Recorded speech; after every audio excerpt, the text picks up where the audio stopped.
All right, what's up everybody? Welcome back to Twitch. Gonna just take a second to make sure that this is all working, that you guys can hear me through the internet tubes. And if we're all a go, we'll get started here today. And let's make sure you guys can all hear me, see me, you know, levels are good. And we are live, that's right. All right, as soon as you guys can definitely hear and see me, then we'll begin the thing. Thanks, Andy Avalanche. Welcome. What's up, Cake Eater 12? What's going on, everybody? Thanks, Shitanki. Thanks, bro. Appreciate that. What's going on? Is this on delay? No, there's no delay. As you can see, we're in a time warp, so there's no delay. We're just paused right now. That's it. And we can see your whole cards. You sure can see my whole cards. That is the point. What's up? I have guts. What's up? What's up? What's up, Maximus in 3D? What's up, bro? Congratulations on all your funding. You don't need me for funding. Music is a tad loud. Okay. I'll lower music a little bit. I've lowered it a tad, as requested. What's up, old games fan? What's going on? Welcome back to the streams, everybody. All right, we're a minute early right now, so we're gonna get started in a second. We'll talk a little bit about what we're doing today and why I'm so excited in just a second. What's up, Scotty T? Welcome, everybody. All right, so I'm gonna make a tweet right now. If you guys want to help me out, I'm gonna make a tweet right now, streaming live on Twitch. If you guys can help me out and retweet that, let everybody know the run up is happening. It's happening right this second, you know. So I'm kind of freaking out about it. So maybe you guys should freak out about it and help me retweet that over on the Twitters. I would really appreciate that. Join me as our review. Question live. All right. So if you're excited about the stream today, go help me out over on Twitter and fire that up there. That would be awesome. Would really appreciate that. So there we go. What's up, Scottish Running Up Warrior? Welcome, everybody. Activating the Twitters. Thank you. I appreciate that. Seriously, serious. Thank you. Any chance to do lower quality streaming? I actually think that you might be able to change the feed now that we're a Twitch partner. That's right. Exciting times. You can actually change the quality on your feed, I think. So there's that. So thank you everybody for all your support. It is 2 o'clock, which means it is time to try to run it up. So today we're doing something that we've never done before, never done before in all of Run It Up history, maybe never before done in Twitch history. What I have for you guys today is a 5-10 no limit session that I played maybe like 2 or 3 weeks ago. I haven't pre-reviewed it, but obviously I played it, so I have some memory of what happened. I was trying to do a lot of different things this session. Like, I intentionally was like, you know what, this will just be an experimental session. I really wanted to try a bunch of things that I didn't really have a lot of experience with before, and so I recorded it not knowing what I was going to do with the video, and then it just kind of worked out that I would just be able to share it with you guys. So this is not a live play session, obviously, although I'm sure some of you will think so, but it's not. It's pre-recorded session, and I'm going to be able to stop and pause as we go, although I'm not planning on pausing too often. And any questions that you guys have, you guys want to know more about why I'm doing X or Y or Z or whatever, this is great. You can just stop and just shriek in the chat, and I can just happily answer your questions away. So good evening from Poland, good evening from Las Vegas, and let's get rolling here today. Boom, there we go. Cards are in the air. Timers are moving. That's right. Don't forget, guys, we'll get started here, obviously, but don't forget, if you're just getting tuned in now, please don't forget, hello, 3 of a kind. Don't forget to retweet my tweet. That would be awesome to tell the world that Run Up is happening this very second. So that is what's happening. All right, so in this end, it looks like the other thing is that I do act very quickly when I'm not on camera, so I'm gonna have to do a bunch of pauses, obviously, because I just act very fast when I'm not recording. So this opponent I didn't play much with before. I was 2-tabling him at the time, 1 PLO, 1 no limit, and he definitely was better than me at PLO for sure. So this is just a no limit table, obviously, only for now, and I don't think there had been much of a history. I think we had started playing PLO, and then I added this no limit table, and eventually we were just playing no limit. So in this hand, with a guy we don't know at all, I think doing a small check raise here is a great little thing. We just, we start out, he's going to anticipate that we're going to be aggressive. We're going to want to put him in the cage. He's going to be looking to, I think he's anticipating that kind of dynamic is going to be coming. So I think starting with a check raise here makes a little bit of sense. He's going to appeal with all ace highs, pocket pairs, fives. I think he'll appeal with a pretty big amount of his hands, especially with the ridiculous price that he's getting. Let's see what he decides to do here. In the tank he goes. Chikara Poker, I'm shocked there are 5-10 going on Ultimate Poker. There are. Our opponent decides to call. Have to continue on this turn card here. We don't have a dynamic where it makes sense to check just yet. I'm okay with checking sometimes, but I think you have to bet here, given how good our hand is early on in a session. We don't have that established dynamic where he expects us to check and give up or anything like that. So I think once we check raise flop, I think we have to fire here on the turn as well. 1,200 viewers. That is crazy. Is that even real? I only see 300 on mine, to be honest. So that's awesome if that's true. Welcome everybody. If you're here for the first time, that's awesome. So we continue here. This is all for real money. My old sweet J Carve money, of course. No run it up challenge on Twitch. All the run it up challenge episodes will be happening on YouTube. You can check all those out. Runitup.tv if you want to see what we do normally in my run it up universe. I'm aware I'm on the front page. That's awesome, though. That is sweet. It's great to be on Twitch. I love being on Twitch. YouTube don't care about us. It's great. Tweeted 1,200 times. Thanks, Jesse. So we talked about this a lot, and actually tomorrow's episode of Run It Up, we talk about this in even more depth. So I think when we first start playing, guys, heads up, what we need to establish is where are our opponents weak and where are our opponents strong, and how can we exploit our opponents, right? So the first thing we want to start out with, and the easiest place to start thinking about, is pre-flop, right? Does our opponent react differently to a min raise versus a 3x? Does our opponent react better? Does our opponent react badly to a re-raise as far as folding too many hands or calling with too many hands or anything like that? So that's the first thing we have to kind of establish here. So in this hand, he raised and I just called, and I believe I just check called on flop, which can't be too bad. Although he couldn't have bet very much, obviously. So now he bets here twice. Wow, I'm thinking about check raising. I don't think I love check raising here. I mean, what hands does he have that he can now bet and then fold? He could have plenty of bluffs, I guess, like 4-7. Yeah, I don't know. I don't love check raising here. I think we could just check call. It seems like a perfectly reasonable thing to do. We have ace high, gut shot, etc. So I think I'd like to see us just call here. But who knows? Why are you making it 3x, 100 big blinds deep? Well, like I said, I think it's all about kind of establishing, for me, it kind of comes down to establishing how our opponents play, and then developing a strategy to exploit them from there, right? So to me, I think that's where we want to be in there. 1,500 viewers, that's awesome. Welcome, everybody. So I check raise here on the turn and get called, and once we get called and the queen pairs on the river, I don't really think I like bluffing. I feel like too often any of the hands that he will have continued with on the turn aren't going to fold on the river now, right? If he has a 9, a queen, pocket tens, pocket jacks, he can put us on jack 10 and call with anything he wants to, right? So to me, I think I don't love bluffing here on this river. But I didn't love bluffing on the turn either, so hey, who knows? Anything could happen here on Run It Up. It's a miracle. Jay Carver is streaming at a time I can watch. Yes, I'll be streaming in the mornings and early in the day more and more often. So if you like this stream time, shoot me a tweet at Jason Somerville and let me know if you like this. Wow, I can't believe I bluffed this here. I would have thought I would not have bluffed, but I guess I was feeling my heroic shoes that day.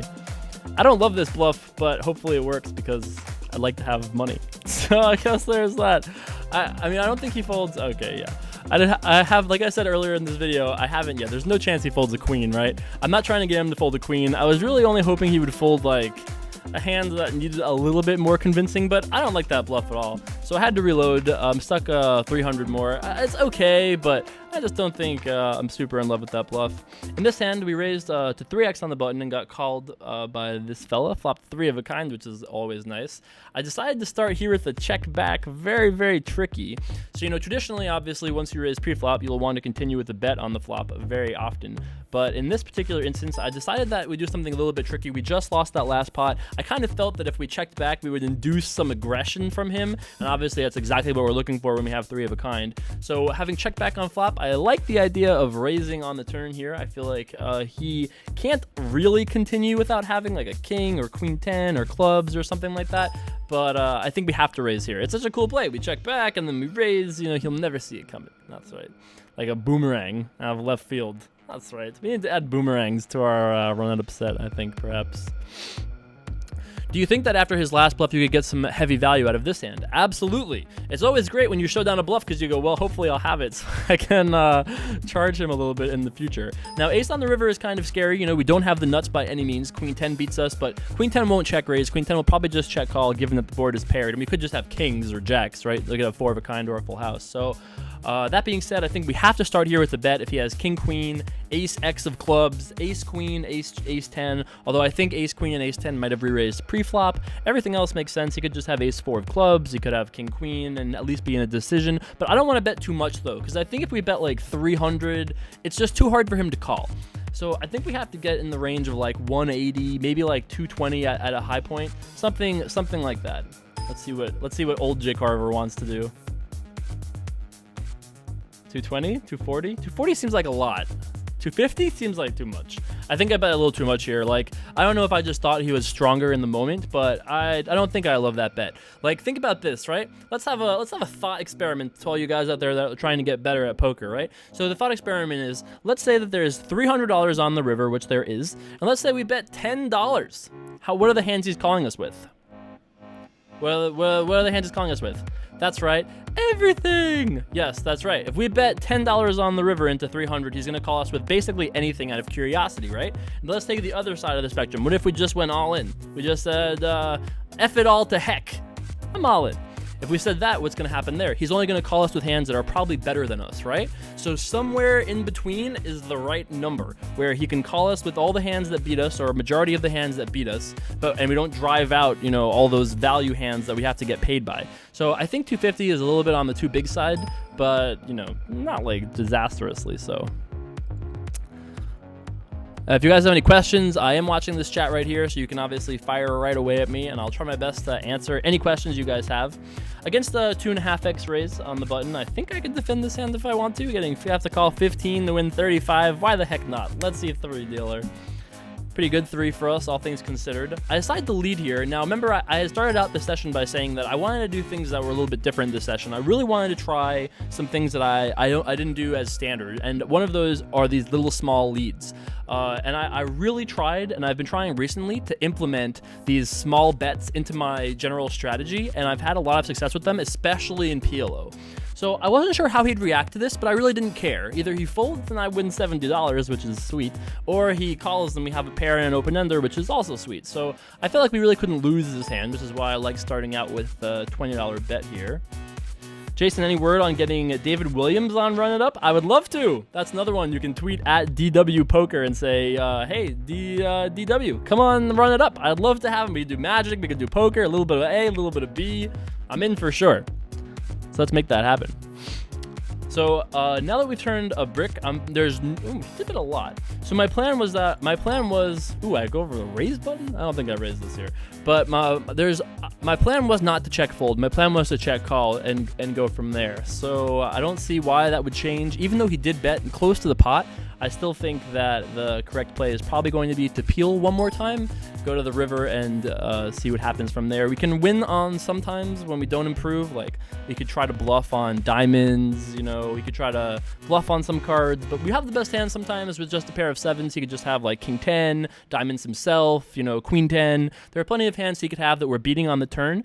And now at this point by the river, we're in kind of a tough decision as far as like, well, do we call or not if he bluffs? And I'm really not sure. I mean, wow, he bets a lot too. All right, so let's talk about this situation here. So our opponent bets almost $500 into a pot with like 200 and change in it, right? So he bets about twice the pot.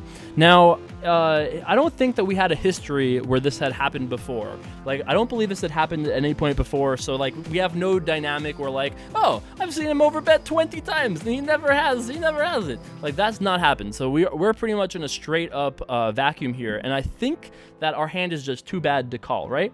For us to call this, we have to win an absurdly high percentage of the time. You know, we're putting in 500 to win 700. You know, we have to win very, very often to break even. And he could just have tens, jacks, kings, aces, pocket nines, pocket eights, pocket sevens, jack 10. There's a variety of hands he could have that crush us, and there's really no reason he can't have those hands. He just raised pre-flop. We check raised flop. Is that what happened? We check raised flop and then check called turn, and then here we are on the river. So I think we can fold this hand because it's just so bad.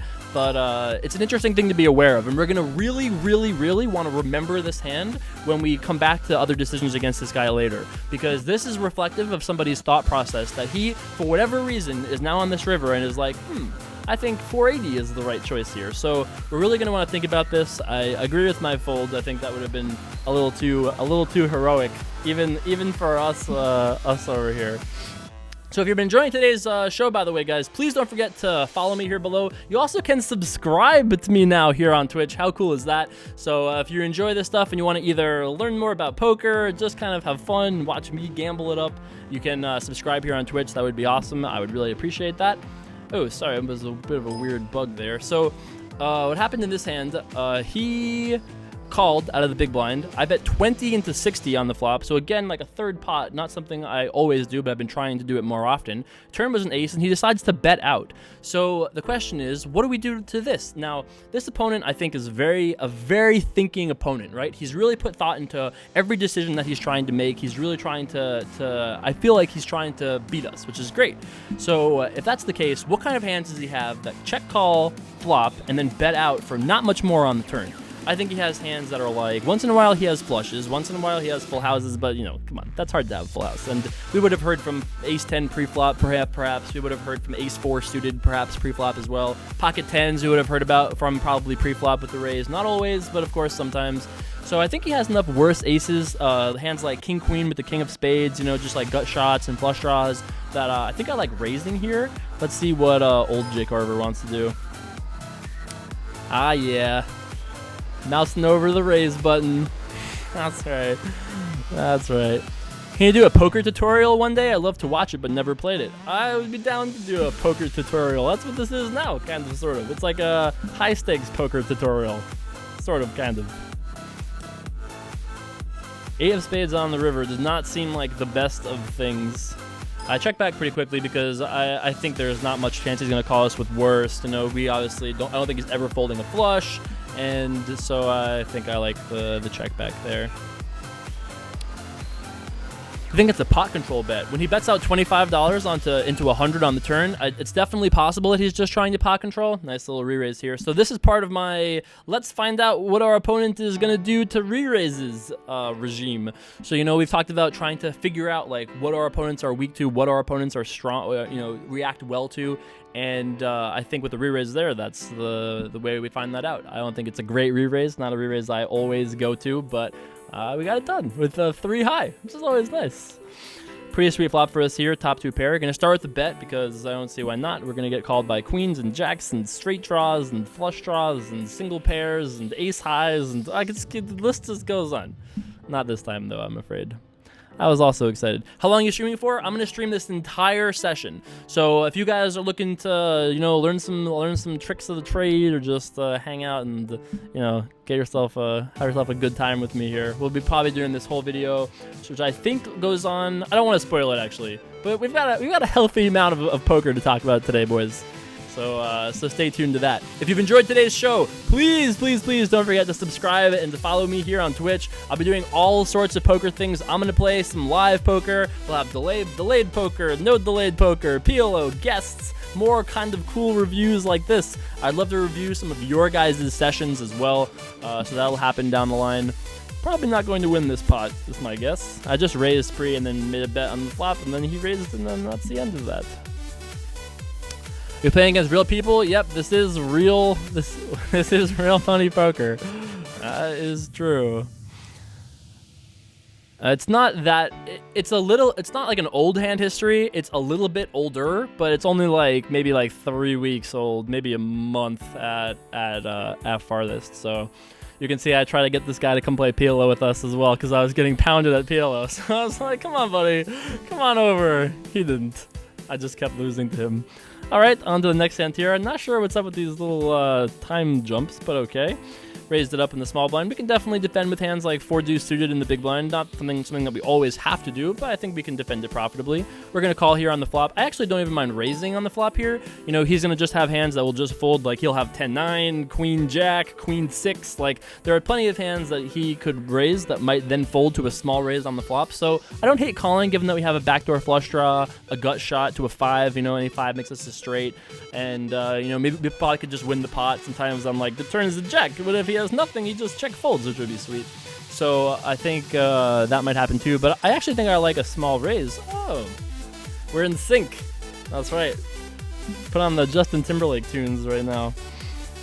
So I like this small raise. Puts pressure on him immediately. If he doesn't have an ace or a pair, I think he might just fold right here and now, which would be awesome. Given that he called, I feel like I'm going to go into shutdown city because, you know... Oh. Alright, well, that was plan A, was just to get there. So glad that we just decided to do that thing. So my plan is, if our opponent bets, we'll be raising because we've got, you know, 5 in a row, which is nice. Insta raise, insta raise. Wow. Like I said to you guys before, when I play not on like recording, I really try to act as fast as possible because it really annoys me when people take forever. But this is hilarious to me how fast I raised this up here. Oh, $700 in your face, sir. I don't think I like this sizing either. It's just too hard for him to call, but I thought if he had an ace, he would really seriously consider calling because it looks like we just want him to fold his chop. But I think I don't quite think I love the sizing. I think I made it a little too big, and making it so fast, so big, I don't know if I love that either. When will the Reno schedule will be released? Peppermill! I actually just posted the Reno schedule on my Facebook, actually. Facebook.com/DakaraPoker.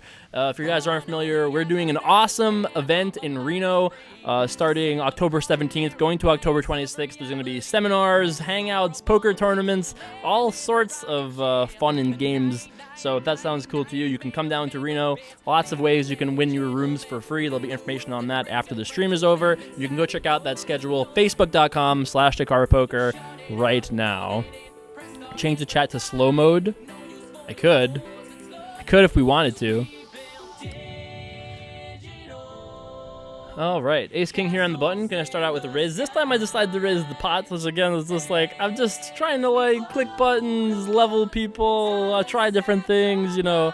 I feel like I raise to pot very often on the button, not something that I always do. Pocket checks. Not something that I always do, but I was trying it out this video for like everything else. I'm just an experimental exiter. I don't know, I don't have any good EX names off the top of my head. Ezekiel! That's close enough. Oh, poor villain 2 raises and then folds. Slow mode? I could do slow mode, but this is pretty good. I don't think this is going too fast. I feel like I'm mostly following up with it. Is this playlist on Spotify? Yes, it is. The playlist name is FYF Season 2. That's right. Fuck your face, Season 2. That's right. In this hand, I limped in the small blind, big blind checked. We popped a king high, backdoor flush draw, backdoor straight draw, etc. Started with a bet. I think I'm going to go with the check now. I like the check. So I feel like my plan is not necessarily to just fold. Oh yeah, that's right. King high, not going nowhere. We river a gut shot, or river an open ender, and flush draw, actually. Start with a check, which I don't know if I love. Maybe there's a chance he'd fold better than king 5 to a lead on the river. But I guess we just played it this way. We just played our king 5 for straight up value and just said, I'm just going to see a river here. And that's basically it. Is villain 1 Mitt Romney? No, it's not, unfortunately. Yes, Phil Helmet behind me over here. That's right, just chilling with his cool glasses, you know, just hanging out. Got the treasure chest, 2 swords, you know, just hanging, you know, relaxing by the fire. It's a great little day here in Las Vegas. What site is this? Well, I raised on the button here to about 2.5x, got called, or actually must have been a min raise. I got called by the small blind. Gonna start here at the bet, seems like it makes sense. We do have bottom pair. He's gonna fold hands like, hello there. We've turned some pretty good cards, some pretty good hands here this session, I think, huh? Definitely gonna bet here twice. You know, we're gonna have all sorts of hands that want to fire twice as bluffs, right? If we have king queen, king jack, you know, all the no pair hands want to fire twice to try to get him to fold a 4 or a 6. And now on the river, I go with 60 into 190. I actually think, what do you guys think about that? You guys like that or not? There's 190 in the river and I bet 60. Remember, I raised pre-flop, bet on flop, bet on turn, bet on river. So I really wanted to make sure on the river here that if he had a hand that was like a 6, pocket 7s, a 4, you know, I've played with this guy enough times before to know that he doesn't like to fold. So I kind of wanted to give him no reason to. So I thought by betting like $60, I'd be like, I bet one Xbox game. Yes, I thought maybe he would just be okay with that, so that's why I bet 60. But we could have bet maybe a little bit more, like 80, something like that. Betting 150 I think is too much, because if we could just have aces or jacks or 10s, right? Like, I think that it's too likely he's going to fold like a 4 or a 6 if we bet 150. How hot are you running the session? I was running okay so far, okay? So far, so good. Don't jinx me in the past, Maximus in 3D. So here we are, 3-5 suited in the big blind. Yes, that's right. Jay Carver, why did you choose 15 by 21 for your poster sizes? I don't choose these things, okay? Clearly, we're going to at least just call. I mean, we could raise as well. I think either is fine as long as we don't fold. I think it's cool with me. Raising, okay. Let's re-raise, dealer. 88, seems okay. Okay. No explanation needed. Our villain 1 is in. Off to the flop we go. Interesting flop here for us. So we've improved, but not a ton. With him having only like 2.5 times the pot size, right? He has $500 and there's 200 bucks in there. I feel like I don't really want to bet, because I think if we bet like 120, what happens? If we bet 120, he looks down at like 2 6s and is like, I can't fold, I'm all in. So he's all in with like the hands that beat us anyway, right? If he has a 7 or a 9, like I know this guy well enough that if he has a 7 or a 9, like pocket 6s, whatever, those hands are not folding to us, right? They're just not. They're gonna just get it in. So if that's happening when we bet, then I think what we have to do is we have to check. So we check to him and give him a chance to bluff if he has ace 4, queen 10, king 8 suited. You know, I think we have to check, give him a chance to bluff with those hands, and then just check raise all in so we make no mistakes, right? It's possible that he'll make a mistake and he'll fold maybe a better 3 once in a while. Maybe he folds even a hand like 2 4 or something like that. So I thought that check raising all in would make the most sense here. So let's see. I mean, I'm pretty sure that's what I do here. I'm pretty sure that's what I do, because anything else would be a little special. I like the check. I love the check. Backdoor flush draw, backdoor straight draw, bottom pair. You know, let's just check raise all in. All right, I love it. I love it. The plan's rolling out as designed. So I'm check raising basically all in. He snap shoves, which I don't love. Obviously, I can't fold now. Oh yeah, heart ball. Heart ball. That's right. That's right. Hello. Playing. I think I actually played it a hand okay, to be honest. We got there though, which is the fun part of poker, you know? It's always fun when you start with less and end with more, so glad that that's happening here. Jason, can you say hi to Dina? No, I cannot. This is a pre-recorded session for real money with live commentary this second. Yes, that is how this is working right now. That's right. Oh my god, Luckbox Carver again. That's right, string of boats. That's right. Gonna raise it up here on the button with King Jack offsuit. I've decided to make it 2250 for reasons I am unsure of, but at the time I just felt like that was what Jacob wanted, so that's... Oh, don't mind me opening my Skype, it's okay, whatever. Okay, that's not even now, that's from then. Okay, so I think I actually have been checking back in this spot more often than betting. I don't hate betting, but I've been checking back a lot more in this spot because people I just feel like don't fold anymore. And that's correct, they shouldn't fold. I have nothing. I have king high, which is not nothing, but you know. I feel like I've been checking back more often in this spot. In this hand, it works out anyway, so there's that. There is that. Song name, this is Approaching Nirvana. And the song name is Snowfall. That's right. That's right, the kid's been running a heater for almost 10 years. That's true. So in this hand, the button opened, and I called in the big blind with 10-5 suited. Can call very widely in the big blind. If you're not really sure why, well, the answer is math, and I will tell you why on YouTube, if you want to know. I spend my day job is making YouTube videos, as at least some percentage of you know. So if if you want to check those out, I assume I'm just folding this hand here. Nothing crazy is happening, I would imagine. If you want to check those out, runitup.tv has all of season 2 videos, season 1 videos. You can go check that out right now. I do new videos every single day, 10:30 a.m. Pacific time. New poker videos that I try to run up $50 into 10,000, sharing almost every single session. So you can go check that out. Runitup.tv. Words are tough. If the board came King Jack 9, what do you do with the 3-5 suited, Jay Carver? Do you bet once and shut down? That makes sense to me. Gonna raise it up here with 8-9 suited. I think that's exactly what I would do. If it came King 9 Jack, we'd fire once to get him to fold the absolute nothings, and then just shut down unless we turned something that made us want to keep bluffing. Nice. This is definitely a bit of a heater. I don't remember running nearly this good. But when you're re-raising 8-9 suited and it comes 9-9 king, that's pretty money right there. That's all I know about that. That's pretty money. Anyway, Villain 2 says, I've had enough of your tomfoolery for today, Jay Carver. I'm out of here. I'm taking my eye patch and my parrot and going home. That's right. If you want to get yourself something to take home with you, you can go to the Run It Up store. That's right, shop.runitup.com. You can find it at runitup.com. The store is there. We've got hats, t-shirts, lots of other cool things. Very exciting days though we have. You guys remember last year when we just had like 6 people that would sit around and watch me stream? It was like on like a telegraph basically, and there was no store, no t-shirts. Look how far we've come. It's so beautiful. I'm crying. We're both crying. Me and Phil Helmet over here. Re-raise? I feel like we have to re-raise. We've been so aggressive in the small blind. I think we have to be aggressive with hands like this as well. Villain 2 just says, nope. You keep it up, Jay Carver. I am not having none of it, though. This is real Jay Carver money. Yes, this is very true. Live gambling? I'm down. Jay Carver Poker, what did you think about Connor's fight over the weekend? I actually had the pleasure of watching that fight live in person. Not only live in person, but live in person with Irish people.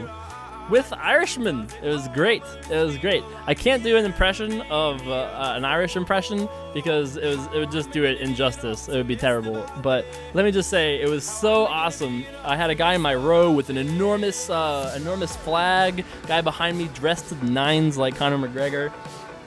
Looked amazing, you know, beard and everything. Just cheering him on. Oh, it was so great. It was so awesome.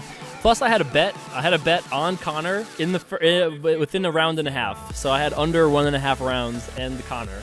So it was a pretty nice day. But my biggest bet by a lot was Cerrone.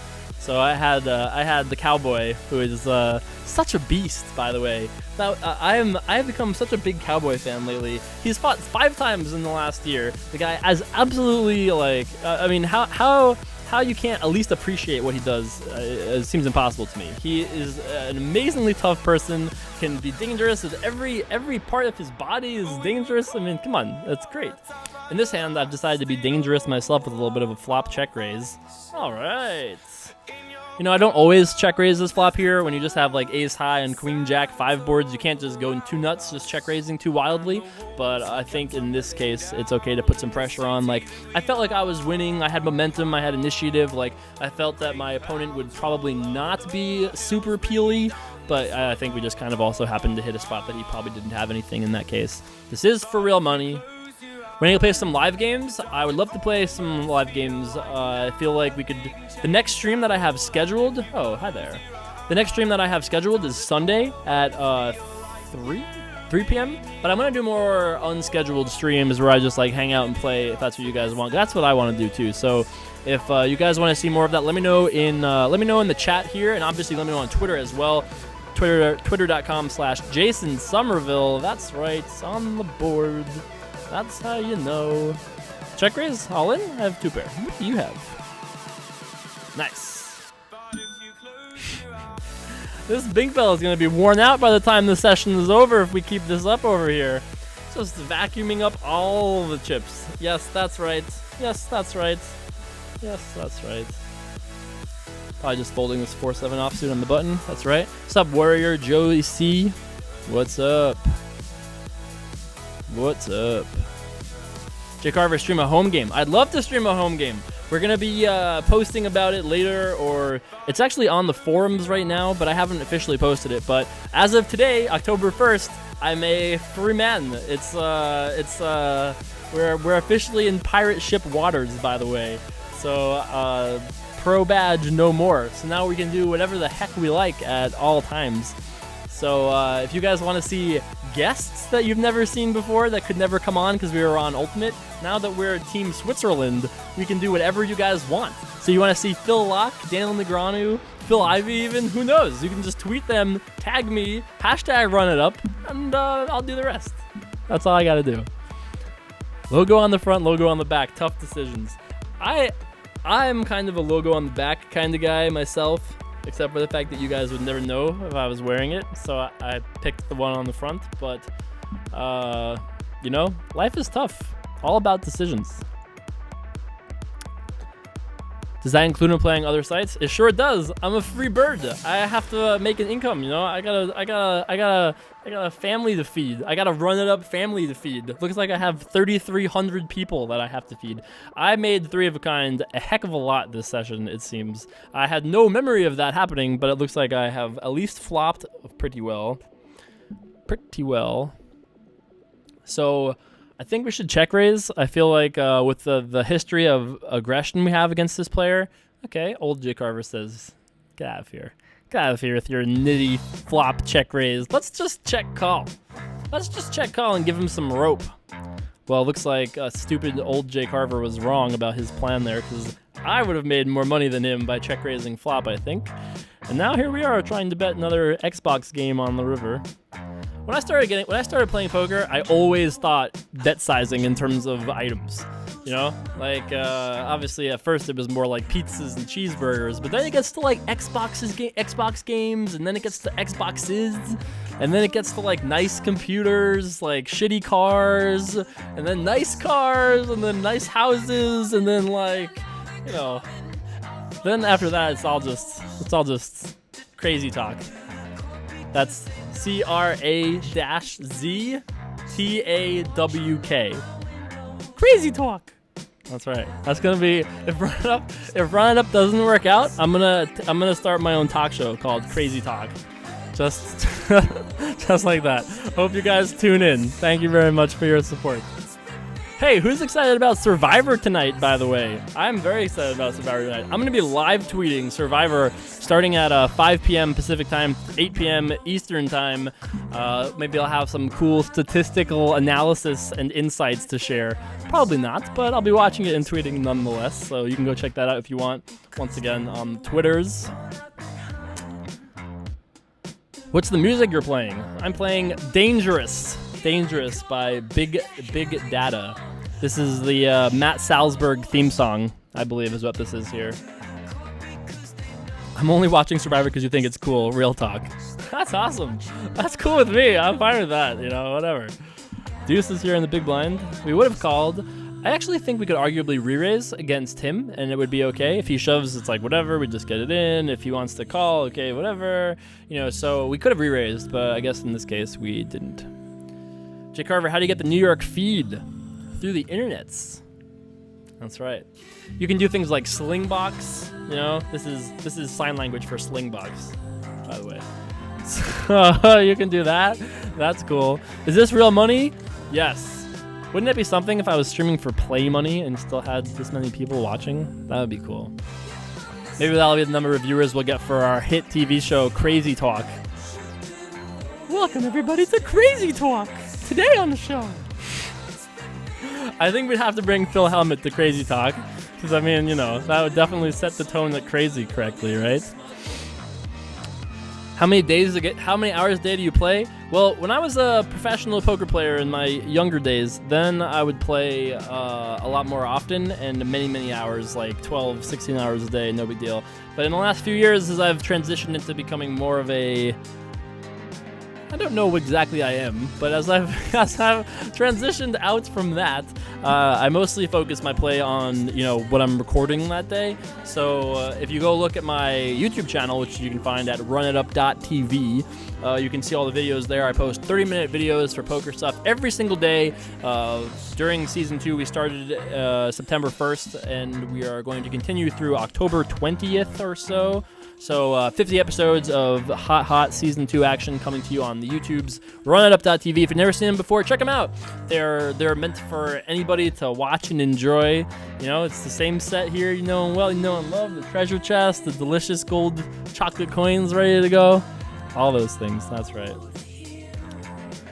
What's the biggest pot or tourney you've won? Well, I've won a World Series of Poker bracelet, which you can see behind me there. I've won a World Series of Poker bracelet for a lot of money. It was a $1,000 buy-in, and it had 3,100 people. And first place was a little bit under $500,000, so that was cool. That was a lot of money. A few months ago, I chopped a $100,000 buy-in tournament for $1.3 million. That was my best day ever, shockingly there. And the biggest pot that I've ever won, I think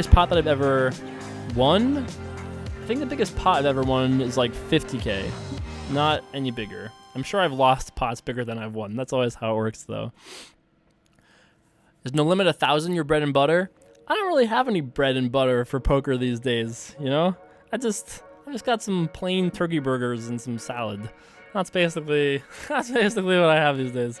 Folds to us in the small blind here, a 6-7 offsuit. Gonna raise it up because I actually haven't been raising it up, but once again, I was trying different things this session, and I actually don't like that I was raising, because I feel like this is just gonna play bigger pots out of position against a guy who doesn't like to fold. So I actually think I should have just limped pre-flop, and then probably limp called, and then limp decided, and then, you know, something like that to go from there. I feel like I'd love to give away some Run It Up shirts or maybe hats, things like that. What would you guys like? We have hats now for the first time. We could give away some Run It Up hats on stream. That would be cool. Why don't we do that in 5 minutes, 2:45 Pacific time. We'll get the Run It Up machine. We'll give away. We'll do like a raffle or something through some mechanism. You know, we'll let the kids get to work there. The biggest pot I've ever seen while sitting at the table? I don't think I've seen a pot bigger than like, you know, a couple 100,000. Maybe a little more than that, but not more with my own eyes. This is You and Me, the Flume remix. You can see this whole playlist, by the way. It's called FYF Season 2. I'm gonna link it in chat like 6 times now. So if you want to watch, you can watch right now. All right, Jay Carver, I really want Run It Up thongs, bro. I feel you, buddy. I feel you. Where the minions are hard at work right now knitting that up for you. Oh, a little check raise here. Okay, I thought we were going to just check call, but I don't mind check raising either. We're trying to remove these tables. Okay, here we go. So we check raise here on the flop against a button open, and now we have a decision between checking and betting. Looks like I'm going to be a little nit bitch and just give up, but I don't love this flop check raise. I mean, it's okay. It's okay. But the reason I don't love it is because this guy isn't the folding type. He's not the kind of guy that looks down at like ace-4 and is like, yep, I'll let this one go. So if that's the case, then like, why are we trying to bluff? I bet 70 into 280? Okay, I don't hate that bluff. Does this work somehow? Nah, I didn't hate the attempt. But yeah, look, I mean, you know, obviously you can't bet more. He was never folding that hand for more. I don't mind making a small stab there, but I think if we were going to win that hand, we had to check raise and then bet turn and then really bet river. And I just don't think that's like the recipe for success against this guy. So I think I really wish I had just played that hand a little differently. Either I don't mind the flop check raise, but we could have just check called flop and then maybe check raise turn. That could have been cool. Who knows? In this hand, I believe I once again raised out of the small blind, and then this time I checked on the 10-8, 10-8-10 board, which again I'm not a huge fan of, but hey, we've turned to 4, which is cool. I feel very confident that we have the best hand here, and so I think checking would be very, very bad. What? Oh man, that's brutal. Why am I checking? I'm surely planning to check call, but I should still just bet myself. Like, I think at the time, I felt that he didn't have enough hands that could call. For him to call us with worse than a 4 means he has to have pocket 3s, a deuce, or ace high, or king high, right? Because he's not calling with queen high, probably, right? So for him to call with ace high, king high, or deuces or 3s is very hard. So I think that's why I checked to give him a chance if he wanted to bluff with like a jack 9, queen jack, 9-7. So I think that's why I decided to check, but I really wish I had bet because the guy doesn't like to fold. So we should bet and punish that, not check and let him just check back, right? How about some run it up flannel pants? I'll just have the minions make whatever you guys want. Custom scarves, capes. I'd love to make run it up capes. How cool would that be? How cool would that be if we brought capes back to the world at large? Run it up brought capes back into style. That would be sweet. Hey Jason, I remember you saying you played League of Legends a while ago, and then since then I started playing. Now I'm curious what your rank is, what champs you mainly play. I actually haven't played League since I basically got back into Run It Up Season 2. So, I mean, I haven't... I used to play... The champ I played most often was Caitlyn, and then second from that was probably like...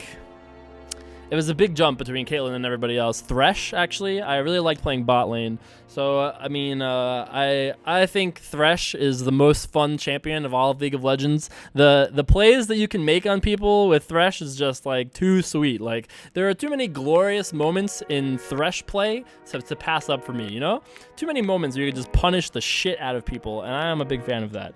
In this hand, I raised under the gun to pot, checked on this flop to be a little tricky, see if we get him to put a bet in with a hand that was worse. Turn is a 9, which is not a great card, but we cannot fold at this point because all we did was check flop. He could have 3s right now and just be trying to bluff. So if he bets this river, we're gonna have a tough decision because he really only should be betting queens. Checking back would probably win. Nice. So yeah, if he had bet the river, we would have to have really thought about this because would he bet like ace 5?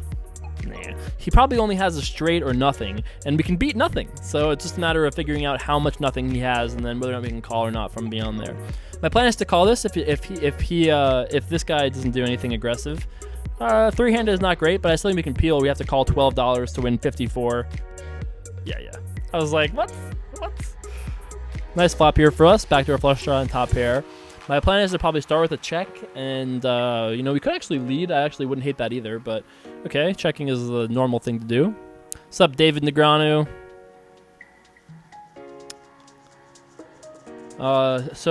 Checked through here on the flop. When it checks to us twice, I feel like we should really bet here. I decided to bet the full pot on the turn, which is not something I always do, but I feel like I kind of think that at this point in the session, I had kind of realized that this guy was a little bit more on the stationy side, but not necessarily like the stabby side himself.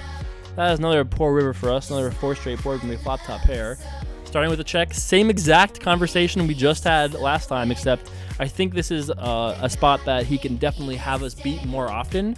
When he bets $300 into $200, like, you know, I think that's the end of this. I don't think we can hero this. I mean, as tempted as I am to call, I don't think we're going to show a profit, you know, risking 300 to win 500.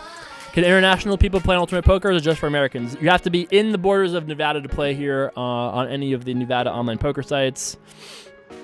They are not bots. We've covered their names for an anonymity's sake, but they are all real people. They are all real people. What's up, Tyler H.E.O.? What's up, bro? Szanski Poganin says, how long did it take you to make a living with poker? Well, I started out playing poker when I was 16. I saw the World Poker Tour on TV, and I thought it was the coolest thing. I was like, wow, these people are playing a game for money? How cool does that sound? And so my dad was a big fan of the World Poker Tour, and so I started watching the show regularly. My friends already started getting into it, and they started playing home games. And so I got invited to one of these home games. I remember my very first time playing poker. I had like $40 on me. It was a $20 buy-in. I went, I played, I lost. I played the second chance tournament. I lost that as well. I remember getting into my car at like 3 in the morning, my beautiful Mercury Sable, and I was like actually kind of pissed. I was like, you know, fuck man, I lost like $30. That's unreal. And so I remember being like annoyed at myself at the time, but I very often like go with the I like to get even. I like to get unstuck. I don't like to just quit. So I went back home, kept reading more books. I had a friend that was also into poker, and he and I basically became best friends. And the two of us studied poker like it was our only choice to survive in the planet. So we studied poker, and in this hand I bet flop and then checked back the rest of the way, which I guess I just gave up. Damn it. That was definitely an opportunity. We could have made that hand fold, obviously. I should have bet turn, I think. I think I should have bet that twice. Anyway, so I started playing, again, I was only like 16, 17, so I was pretty young when I started. This was about 10 years ago now. I'm 27 now. So, I just started playing online. I won $5 in a free roll tournament that they had online. So it was like 1,000 people, top 90 got $5. So I played that. My parents wouldn't let me deposit money. I remember asking my mom if she'd give me money to deposit online, even though I had like a stack of books that I had read and was taking it really seriously. I remember asking my mother, and she was like, "What? No way!" Like, it wasn't even like a conversation or a debate. It was like a slam door, no way, get the heck out of here. So I had no choice, so I had to grind free rolls. And so I won $5 in like October of 2004 maybe, and I took that $5 and started playing for nickels and dimes and treated it super seriously. And over the course of the next month, I mean, I tracked every single session. I was like a neurotic, obsessive little bitch is what I was. And so I treated it super seriously, and next thing you knew, I had ran it up. That's right, name of the show. I ran it up from that $5 to $100 in a month, and I was feeling great. I was like, that's right, I got $100. And then a month after that, I had $1,000, so I kept running it up. That was sweet. 3 months after that, I had $10,000, and a year after that, I had $100,000. So yeah, that was a nice year and a half of my 16 to 18-year-old life. And really from there, I mean, that was basically how it all got started. From that point on, it was just like a matter of meeting the right people, getting the right opportunities, and I got very, very, very lucky to be at the right place at the right time. Being a computer savvy competitive kid who loved games as poker was booming, just as my parents moved out of the district that I was in. So I had all this free time because I had no more friends because all my friends were still in my old high school. And, these things all basically came together. Nice little Frank Sinatra. Luck be a lady. Yes, please. So that was like 8 years ago. That's the online poker story. And I took that 100,000 at 18, and boy, was that in play. I never had more than 100,000 for probably like 2 years. I pretty much, I spent some taxes, etc. So I never really got much above 100,000 until basically I dropped out a couple years later. And then from there, then I found tournament poker and realized this is what I was born for. Tournament poker, that's right. And once I found tournament poker, then it was like closer to smooth sailing Somerville from then on out. Can you link the Spotify playlist again? Sure can, kid. You got it, killer. Right place, right time equals profit. Very true. Very true. So my plan for this channel now that, 4,000 people. That's awesome, by the way. My record prior to today was 600. So we just over 6x'd the record, by the way. That's awesome. Really appreciate you guys checking this out. If you're enjoying today's show, I'm planning on making a lot more streams here on Twitch. So we'll be doing streams on delay with hole cards, so live games, but on delay. We'll be doing streams that are live, so I'll have my hole cards covered, but you can be up to the second with what's going on. There'll be streams like this where we're doing pre-record reviews. I would love to go over some sessions from you guys. You can always email me handhistories@dearjcarver@gmail.com, and I might pick your hand history to be reviewed live on stream.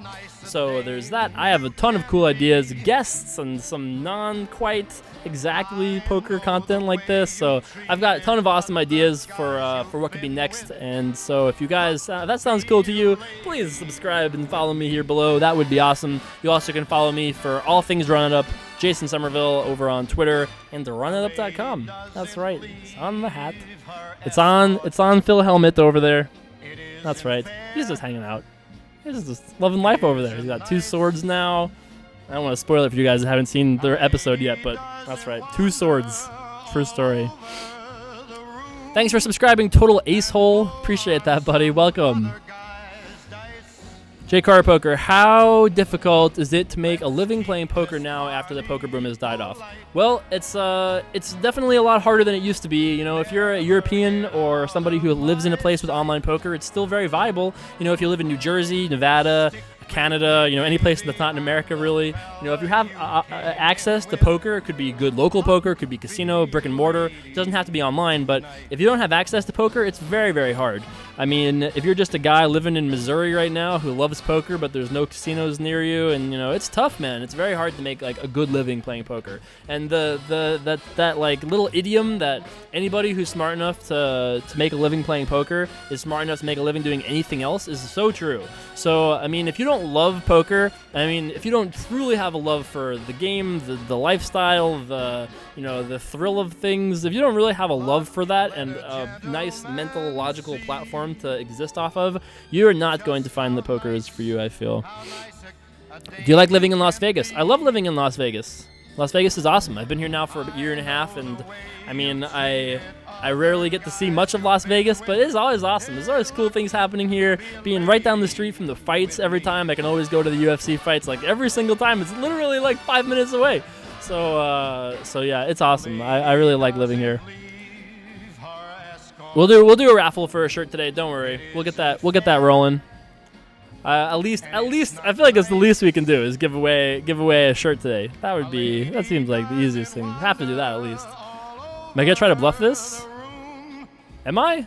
All right, let's talk about this hand here because I feel like I'm loading up the gun and I'm not quite sure if I'm gonna check or bet. But let's talk about this hand at least. So this is again blind versus blind, and I've talked already to you guys about how I don't like my strategy here at raising blind versus blind. I'm not sure why I decided to do that here against this guy, but I think I should have probably done more limping. But anyway, so I raised pre, bet flop, bet turn, and I believe now I'm loading up the gun on the river. Let's see if we decide to fire off. It seems okay, but we'll have to see, I guess. Check. Nope, I fire. Okay, 280 into 220. I want to try overbetting this time. All these guys trying to overbet me. No. Now I get to be the overbetter now, buddy. Nice. No, who needs luck? Don't need luck to be a lady when you have just the overbet shove working. By the way, perfect luck be a lady. The Moon Girl appearance in the chat here. That's awesome. Really excited for D-Moon and I to be going to Reno. That's right. We're probably the two most excited people to ever go to Reno. So that's happening. So more information on that over my Facebook page. In this hand, this is an interesting re-raise size. I make it 35, he makes it 90. There is no way we could fold. We could either re-raise or call. I think our hand is certainly going to be good enough to show a profit here in the long run. Sometimes we have the best hand right now. Not too often, but sometimes we have the best hand right now. On a 6-6-3 board, there's no chance we can fold. We still beat plenty of hands like King-Queen, King-10 suited, 10-9 suited. You know, if he ever has those hands that are less than premium, we're obviously ahead of those. So we can call here, getting 3-1, I think. Hopefully we turn like an ace or a jack or a board pair, low card. Jack ball is pretty nice. So this is pretty close to the nut turn card, I think, for us. We're certainly not going to be doing any kind of folding at this point. If he has his beat, he has his beat, but... Okay, checking to us is definitely a good sign. I feel like we have to bet here, right? Why do we have to bet here? What do you guys, if you're trying to learn poker, get better at poker, when you see this turn here, what do you say to yourself? Like, why do I have to bet this turn here? The reason to me is because we're going to call on flop with a lot of hands that need to try to bluff, right? We're going to call with hands like 10-9 of spades, 5-7 of spades, right? We have a reputation, particularly as us, we have a reputation of being very loose and peely. So when we turn top two pair here, like the nut turn card, we absolutely have to bet because he's going to anticipate that we're going to have a whole bunch of hootenanny and nonsense. So if he's expecting that, we should really, really make sure we bet here and fire off the hammer, I think. Like, we really should bet, I think. We have to put the pressure on, for sure. Let's see here. Nice answers, by the way, in the chat. Like your guys' answers. I think half pot is very close to the right bet size. Anything around like 150 to 200, I think, is fine. 240 is a little on the high side. I actually think this is definitely on the high side, on the too high side, but villain decides to call. Sweet river for us. Now the question is, if he checks to us, do we bet? And if he bets, do we call? Which I think is we have to call if he bets. As played, like, what the heck does he have if he just shoves here? This tank is very strange to me. I don't remember this hand at all. Oh. Okay, so, what to do? What do you do if villains watch your streams? I go on delay. That's what I do. So in this hand here, let's go over this hand again one more time. I don't think there's a chance we can fold this, given how good our hand is in actuality here. We made it 35 on the button. He made it 90 in the small blind. We called. Came 6-6-3. There was $300 in the pot. He bet like 95. We called. Turn was a jack. He bet. We bet. He checked. He checked. We bet 240. He called. River was a 10, and now he just goes all in. He says, I'm all in. And just shoves, Phil Hellmuth style. I'm all in. Okay. So what do we think? What do we think we can? What do we think he has? That's the first question. What do we think he has? To me, I think he has hands that are like. I'm not really sure. Because you think if he had aces, kings, let's talk about premium tier, right? Let's say he has 10s plus. If he has 10s or better, he re-raises pre-flop, that makes sense. He bets on flop, that makes sense. And then he checks on turn. Do you have jack-jack? We have the other jack. It's very hard to have jack-jack. You have queen-queen, you just check call, and then you just open shove river. Like, you know, I guess. Could have 10-10. 10-10 makes a lot of sense. He could have 10-10 and just river the old 10-a-roos. He could have sixes. Yeah, I guess he could have quads. It's possible. Could he ever have a worse hand than us for value? Could he ever have like king jack suited, queen jack suited, like ace 10?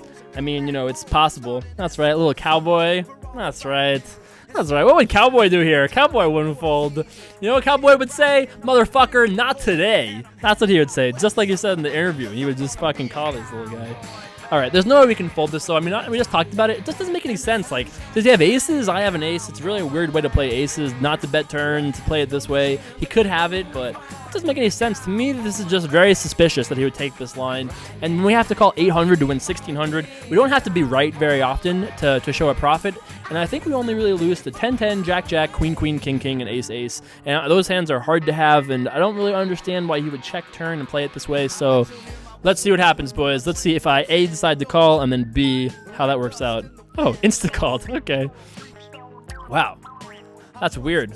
That's a bizarre shove by him on the river. It's a bizarre shove by him because he has a 10. Like, if he had king 9, he's like, well, fuck it. I got a bluff. I'm all in.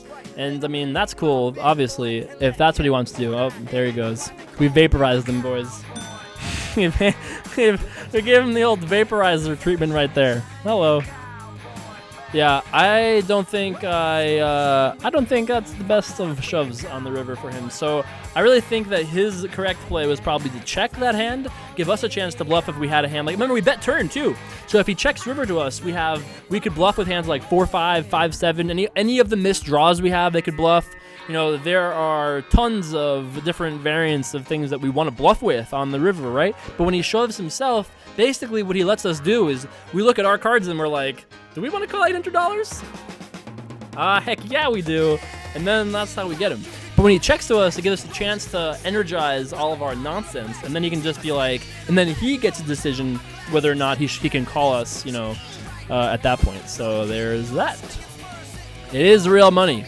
Appreciate the follows, guys. Thank you very much for that. If you've enjoyed today's show, please don't forget to follow me here below. You can also subscribe. There'll be some cool subscriber-only things. But I didn't even set that up yet because I thought there'd be like...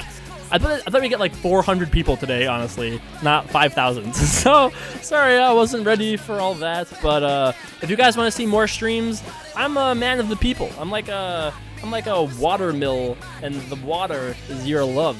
That's right. That's right. So if you want to see more streams, you gotta send me a tweet. That's how you power the watermill. And if you guys want to see more streams in the next few days, I would love to stream some more sessions for you guys. You know, we can play some on delay, play some no delay, have all sorts of things. So if that sounds cool to you guys, shoot me a tweet at Jason Somerville. Boom. Moon Girl, you should check out Gus Hanson's Every Hand Revealed. All right, so let's talk about this hand. I don't know why I said that, but I was just reading the chat. I was just reading along. All right, so in this hand here, it looks to me like we raised the button, bet flop, bet turn, and now here we are on the river. I thought we'd get him to fold hands like 6x, 5x, like 5s and 6s might fold by the turn with the ace turning. And now here we are on the river. We river to flush draw and the straight draw. That's cool. So I think we have to bluff. We have to bluff, right? We have to bluff. Clearly, King High is not going to be the winner here. He has something that beats us, for sure. The question is, does he have enough things that will fold to us, and are there enough hands that will actually fold here? I am not sure. But I think we have to bluff. So the question is, what do we bet? What do we bet, and what are we trying to accomplish here? I want him to fold hands like 7-8. We have a 7, though, which is not great news for us. I want him to fold hands like 7-8, like 6-7, like 5-7, like pocket 9s, like queen 10, ace 4. Nah, the hand's probably not folding. So I think there aren't a lot of hands that are going to fold here, so I think I should just bet like 220. Like 180. Like, you don't have to bet a lot here because he's not going to fold a good queen or an ace anyway. So to me, I think I don't think we have to bet a lot. Somewhere right around half pot. No, I don't like that. I don't like this at all. I think this is just too big for no reason. Like, I don't think the difference between making it 180 and 330 here is significant, and we're just burning an extra $150. Like, it's just not an efficient bet size, right? It's just not a perfectly efficient bet size, I think. Like, I think we should just bet 180 and he'll just fold the same hands that he would fold for 330. The only difference is, I actually thought I got called there. So I was like, this is a terrible bluff. It was a great bluff. What are you talking about, Jay Carver? Yes, clearly. So, I mean, maybe the bigger bet was okay there, but nah, I think it was fine.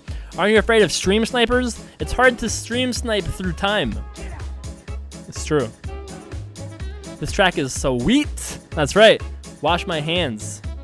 I don't know how loud it is for you guys because the sound isn't quite the same loudness for me as it is for you guys, but I'm jamming out over here. Phil Helmet's jamming out over there. You can see him bopping along. That's right. Hey, is The Little Green Book by Phil Gordon a good starter book to read? It is actually a very good starter book to read. I have actually never read it, but everybody that I have heard that has read it has always liked it. So there's that. Let's answer some of these questions while we're here on the button. Yes, this is a pre-recorded session. What's the percentage that he folds a queen here on the river? I didn't think it was super good. I thought if he had king queen or queen jack, he would not fold it. Maybe he did though. It's possible. You will lose this hand. You're incorrect about that. Sorry, viewer. Link to Spotify. You can always search it on Spotify. You can search for my name or this FYF Season 2 playlist, which is over there right now. Well, I got 19 followers. I thought there would be more than that. You can go find that. You can go follow me on Spotify if you want. FYF Season 2 is the name of the thing. What happened to the giveaway? I don't know. Let me bump my life here. Let me see. Let's do all right. Tinfoil wants to know, hey Jay Carver, are there any other forms of poker you enjoy besides Texas Hold'em? Yes, I'm a big fan of PLO. I've actually been playing mostly PLO for the majority of my sessions. I actually hadn't played in a limit session, even like this one, very often lately. So yeah, been playing a lot of PLO, obviously tournament stuff like that. Can you recommend any other books? I haven't read a lot of I haven't read many poker books in the last few years. I'd recommend you some good videos. I can do some good video recommendations, but unfortunately not really a good many book recommendations. You can also, obviously, I would recommend, because they're also free, you can check out all my videos free on YouTube. I mean, they're not necessarily designed for like learning purposes, but there can be learning done in these videos. So you can go check those out. Runutup.tv. New videos every single day until 250 episodes are complete and the season is wrapped. So you can go check that out, runutup.tv. Do you play any higher stakes? I would play as high stakes as they'll let me. But, you know, we're in Nevada, so it doesn't really mean very much. Online poker was never banned in the US. That's not true. Jay Carver, where's your book? I'm not really a book writer. I mean, look, this I can do. This is not a lot of work. Writing a book is a lot of work. You have to pick words. Don't play a lot of League of Legends lately. I haven't had any time, really. I am very excited to play the new Lord of the Rings game, though. Well, this guy's in the tank over here. We can talk about that. I'm really excited about that, actually. I've been looking forward to that for a while, and I've heard it's really sick, so I'm looking forward to that. Jason, did you bet anything on League of Legends Worlds? Nope. Haven't bet on esports since my StarCraft days. Oh, he calls. Ooh, nice value bet. Nice value bet by the Kings here. That's really good. I don't know if you guys saw that whole hand history. Oh, look who it is, by the way. Little Magic Antonio joining the program. Welcome, sir. Welcome, sir. Sick river shove by Villain 3 over there. Just put it right in his face with Kings on the river. No fear. Got it done. Wow, what a nitty fold. I was like, surely we call. Nope. Jay Carver, I've been playing poker with my friends casually for about 6 years as a herder. What books do you recommend to learn more in depth? Sorry, we just talked about books, but as far as how to get better goes, you want to just focus on your thought process, right? Making sure that you're open-minded, that you're even-keeled, that you're as logical as possible, that you're always thinking about, could I have done something better? Could I have done what? Did I accomplish most efficiently whatever it was that I was trying to accomplish with my bet size or my action or whatever it is? So to do that, I feel like you have to absorb. You have to absorb these other people's thought processes, right? So whether it's like me talking to you like this or shrieking at you like this, or friends of yours that are big into poker or books or videos or whatever it is, you gotta stay open to those things, because otherwise you will be stagnant, and no one likes anything stagnated. So you know, you gotta avoid that. So yeah, I really think the best thing you can do, check out things like forums, the runup.com forums. You can check those out at runup.com, by the way. So yeah, 10-7 offsuit, probably just gonna fold that here. Let's hear those video recommendations. Well, by far my favorite video sites for my stake level and things are, my favorite video maker is Phil Galfond from Run It Once. So if I had to recommend the videos that I was like, hey, you want to be a good high stakes PLO player, Run It Once is where I would send you. So, but as far as like if you're a casual player, by the way, that was very tight open. I respect Antonio a lot, so I don't want to necessarily open through him, and you know, with like too light. And so I wasn't sure what his strategy was, because this session was being played at like 1 in the morning. So I wasn't sure if this was like drunk Antonio, if this was like looking to tango Antonio, or if he was just like, you know, chilling out. So until I was sure of that, because Antonio has some very different moods poker-wise that I've seen. So yeah, let's call. So I wasn't sure what to expect yet, thus the slightly tighter opens there. Show us your bracelet. It's right behind me. You can see it's glimmering right there. Juice is cracked. Yep, Juice is cracked is really good as well. Juice is cracked, certainly great. I mean, I haven't had a subscription to any of the sites besides wherever Phil Galfond has been for years, but you know, they're all good. What's up, Lysol Lemon? How much do you make off poker? How much do you make off life? It's just fun. How do you record these sessions? I use the same way you would record any session of anything. Do you watch any gaming channels on Twitch? I do. I subscribe to Night Blue's channel for a very long time. I think Night Blue's stream is very similar to, like, I mean, very much like the perfect League of Legends stream. I'm definitely a big fan of his. I've watched a bunch of stuff though. I mean, I've been a League of Legends fan since the Russell Thomas era of the Final Table days. So it's that now, like 2-ish, 3 years ago now. So yeah, the Magician, aka the last of the UP pros. That's not true. That's not true. This is a pre-recorded session. Yep, this is a pre-recorded session. That is a mannequin behind me. Phil Helmet. That's right. Now you can see his eye, so you know he's real. Antonio Esfandiari is here. Yes, that's right. Yes, the real Antonio Esfandiari. Do I think I could beat 2550 on stars? Nope. I mean, maybe eventually I could, but I actually kind of feel similar to Daniel these days, that when Daniel gets involved into these silly, like, online pissing contests, they're just like, of course you can't beat the sickest players in the world at 6 max no limit. But I feel like if you took those same players and said, hey, you want to come play, 8-handed live, I feel like I would do okay. In this hand, I defended King 6 offsuit in the big blind, and I've started here at the check raise. I don't love this, especially against Antonio, who is not the foldy type. So I prefer check raising here when you're playing against like the Foldyloxes of the world. At this point now, it's like, what do? You check? Bet? I have no clue. I think I should have check called. So, okay, I loaded up the bet and then just said check. Okay, Antonio says checking sounds fine. We got to bluff this now, right? I think we have to bluff. I mean, we could check and be a little bitch, but you know, that's not right. I think we should bluff. Let's bet like 120, 130. Brutal. Brutal nittery. Brutal nit bitchery right here on stream. All right, to be fair, I don't think he was folding that hand, but I still think we should have considered bluffing a little bit better. That's right. Sorry, I'm catching up on chat. What happened to the Uncle Lorenzo picture in the fireplace? I threw it in the fireplace. I was so freaking upset. No, I didn't. Jay Carver, who do you like in the John Jones versus Cormier fight? Lots of hype. I think that Daniel Cormier is one of the best wrestlers in MMA. An absolutely amazing talent, tremendous athlete, has an incredible wrestling pedigree, has good strikes as well. And I yet would say to you that I think that John Jones is going to win that fight pretty handily.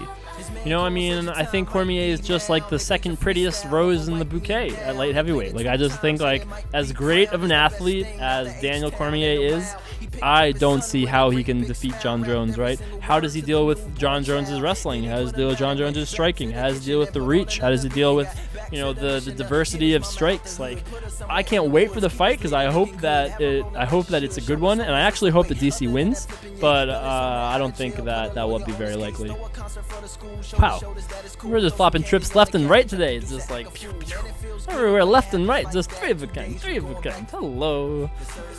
What about making run-it-up full-body spandex suits? We'll work on that. We'll get the minions right to knitting. Can you knit spandex suits? Probably not. Jay Carver, how do you maintain such a wonderful pale complexion? Well, it's very hard. It's very hard. First of all, I find the palest wall around me, and I say, that's my goal for the day. And I just try to be like that, you know? By the way, really appreciate all you guys who've subscribed. So awesome that you guys have subscribed already. That's great. Really appreciate that. All of you guys that have stars by your name, they might as well be hearts because that's the love I feel for you guys. In this hand, I played this hand very slowly and trickily, and we still did not get paid, unfortunately. Do I track your sports betting? I do, kind of, but you know, I used to track when I was serious, like when I thought that I could actually win money at sports betting on the UFC, I tracked it completely legitimately back then, like, you know, every bet and everything. Just called here in the small blind with ace queen offsuit. Not something that I do all the time. In fact, I would say I don't do it very often, but I did it this time, changed it up, a little something different. Seems like a good card to check call on. Don't think there's a lot of sense to bet. If he has a heart or a pair, don't think he folds it now, having checked back on flop. And I think the plan is just to check call. Just to check call. If it goes check, can't be too bad, you know, I mean, whatever. So we check again. I bet 10. Okay, I bet 10.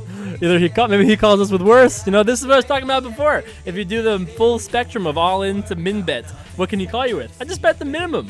I want him to call us with all his low unpaired hands or whatever. Just not see that we called with ace queen pre-flop. That has some value to it, right, to us, right? To not let him see that we had ace queen and just called pre-flop. How about Gustafsson Jones? I think it's the same issue, but Gustafsson obviously is a little bit bigger. He's a lot longer reach. You know, they obviously had a sick conflict earlier. So I think, you know, last year or whatever it was. So I think that fight will also be great, but not a fight that ends with a dethroning of Mr. Jones. The fights I'm most looking forward to in the UFC, I would say by mile, is Anderson Silva, Nick Diaz. That fight is going to be awesome. Cannot wait for that fight. That fight's going to be so cool. Come on. Anybody that's a fan of anything is going to watch that fight. That fight is going to be fucking money right there. That's right. That fight's going to be great. And let's see, what else is coming up that we're excited about UFC-wise? The Melendez-Pettis fight. That's going to be a good one. Looking forward to that. Junior Dos Santos making his return in the next few months. I'm a big Junior Dos Santos fan. That would be cool. Do I like Rumble Johnson Gustafsson? I did like that fight, but I think that fight is off right now because of some nonsense. I did shave the beard a little bit, just a little bit, not a lot, just a little bit. Favorite place to play cash games in Vegas? Probably Bellagio. I've had some good memories at Bellagio over the course of my life. Apart from UFC, what other sports do you follow? I don't really follow any sports besides UFC, honestly. Poker, UFC, video games, turkey burgers. That's my life right there. Tiger Noobster, thanks for joining and subscribing, sir. Welcome. Really appreciate that. Who are you? Can you introduce yourself, please? I don't think I have to do that at this point. Let's see. Would you rather fight Dan O'Brien in the UFC for $3 million or make top 5 of the World Series main event? I would love to fight Dan O'Brien in the UFC for not even for $3 million. I'd probably do it for like $300,000 and like some free tickets. Like I don't even $300,000. I need like $30,000. What am I saying? Like I'm ready. I'm ready to do whatever I need. No big deal. I got up to my plat promotions in League of Legends and then just that was the end of it. I peaked at gold 1. The Spider and Nick Diaz are fighting. Do you know the date? Yes, it's February 4th, February something like that. I'm sorry, Tiger Noobster. Sorry, bro. What are your thoughts on Conor McGregor? I'm a big Conor McGregor fan. I said this last stream, but a year ago when I was at the fights for I think it was Anderson Weidman. Anderson Weidman won. I was walking out of the arena, and in that glut of people that just slowly zombies out of MGM, I literally bumped into Conor McGregor. And I was like, oh, hey there, fella. How you doing over there? Hey, nice to meet you. And he was like, yeah, okay. Whatever, brother. I was like, apparently it's like Desmond from Lost, apparently. You know, something like that. Yeah, who knows? Oh, I see. Okay. I see. Well, I don't know how to do this thing that I've been asked to do. Jason, play an MTT? Well, I would love to play an MTT sometime. We could do that on stream anytime later. How'd you collect your 100k Bellagio score? I took it and I put it in the cage. I said, oh, keep this for me, please. Mr. Bellagio, do you mind holding on to this for me? And that's it. I just left it there. Sup, Fritchit? Jason, I was the one from Maryland that missed you at the Rio. You had a t-shirt from me. Oh, I'm sorry, buddy. I tried. Let's see how I can do this here. All right, we're going to probably play for another 45 minutes, something like that, 30 minutes, 45 minutes, something like that. The session is about there. I think that's probably what we're going to do here. If you guys have been enjoying today's show, don't forget to follow me and subscribe here below. That would be awesome. I'll be doing all sorts of streams for the next few months here on Twitch, so if you want to learn poker or just have fun doing some gamblings, don't forget you can just follow me here. Also, you can follow me on twitter.com/JasonSomerville. If you want to help me out, I made a tweet talking about today's show. You guys can help me out and retweet that would be awesome. There's only like 7 retweets right now. That's like pathetic. Oh no, 18. All right, 18 is not so pathetic, but you can help me out and retweet anyway. That would be awesome. You know, that would be great. I'll also answer some Twitter questions. I do have my Twitter open, so if you guys have any specifically important questions to get through via the Twitches, then you go right ahead and do that.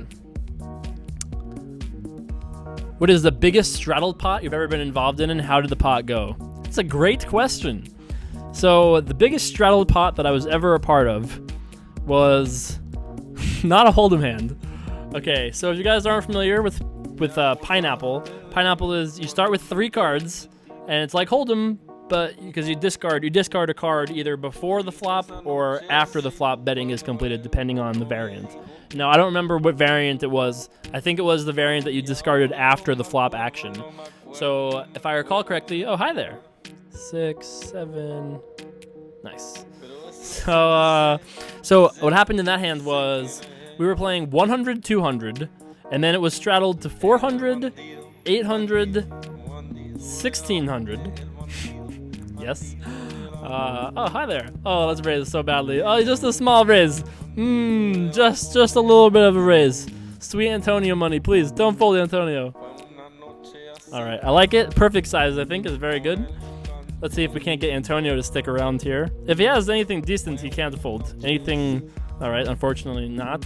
Hopefully the man with the eye patch and the parrot doesn't quite see through our ruse here and manages to stick around. That would be nice. Thinking about it, at least. Nice. Oh man, that is a money turn card right there for us. So any 8 makes a straight, obviously, but we've got a 10 also, so that's cool. Have to bet, absolutely have to bet. If he has a hand like King 9 or Queen 9, it's like, oh, he just folds, obviously. But the times he has an 8, we get the rest of his stack. If he has a set, he doesn't fold then either. If he has 2 pair or anything like that, like 10-9, maybe he won't fold top pair anyway. He could just put us on like Jack 10 or a straight bluff ourselves. So we absolutely have to bet. The fact that he folds is obviously sad beans for us, but what else are we gonna do? I think that makes sense to do it that way and just bet on the turn. Otherwise, we're gonna win smaller pots too often when he just has an 8 himself or something like that. Nice. Thank you. Some nice comments saying. I won't usually be playing for such high stakes or at least have such high stakes on stream, but I thought it'd be something cool. We do something a little different today. I had never done anything like this before. I thought you guys would like a little higher stakes action. Got some Magic Antonio up here, so on and so forth. So, Zach in the cubicle, thanks for subscribing, buddy. Really appreciate that. Zach, love it, buddy. Welcome. Get out of that cubicle and come run it up with me. Come on. Is this real money? Yes. Have you ever played with Daniel Negreanu? Yes, Daniel is one of my best friends in poker, for sure. One of my poker mentors, I would say. Who did you have winning? Weidman versus Machida? I was at that fight. Weidman won that fight for sure. So we can't do a raffle because no one else has access to this besides me. So unfortunately, I don't know how to do that. So sorry. Next time we'll give away so many things. So many things next time. Thanks, Dirty Egg Roll. Appreciate that, bro. Can you answer a Reno question? I sure can. You can also go find the Reno schedule, facebook.com/JakeCarverPoker. So you can go do that if you like. And at the end of this video, if you guys want, we can do like a full screen Q&A. We can do a subscriber only Q&A. Maybe not today though. Today we'll just leave it open for whatever. Can't wait till Reno. Me neither. Reno's gonna be awesome. Did I not finish the pineapple story? Okay, yeah, pineapple story. Okay, so this was maybe like 4 years ago now. 3-card poker. Pineapple it's called. So you discard 1 card post flop, and the rest of it's just hold'em. So the blinds were 100, 200, and it was straddled, which means people were opting to start the action for more. So it was 100, 200, 400, 800, and then somebody put the 1600 raise on it. So I'm next to act, which is under the gun, technically. It was only like a 6-handed game, so I'm sure I was like the button. And I look down at the King 5 with suit, so it's pineapple, right? So I have pocket kings and the King 5 of spades, and I raised to 6,000. So that was fun. And I'm pretty sure I got called in at least 2 or 3 spots. So there was like 24,000 in the pot going to the flop. And I know I won this pot, and it wasn't enormous, but I'd never had played a pot like that before that had like literally 3 straddles on it. It was a 100, 200 game, and there's 24K in the middle going to the flop. So I mean, obviously that's insane. And all I remember is the kings were an overpair, and I bet, and nobody else continued, and so that's right. Although that session didn't work out too well for me, given that I lost like 100,000 that session. It's true. Playing open face. We were playing Taiwanese. We were playing Taiwanese poker. We were playing, which is a weird variant. We're playing Taiwanese. We were playing pineapple. We were playing a little bit of PLO. And I think that was it. Antonio is disconnected, by the way. So sorry, guys. I guess I could skip this because it's a pre-record, right? Oh, well, it's over now. I'm just going to bet turn. He'll just fold. So what we're talking about? Pineapple hands. Oh, yeah. So I lost 100,000 that session. So even though I won that hand, it didn't work out too well for me, all things considered.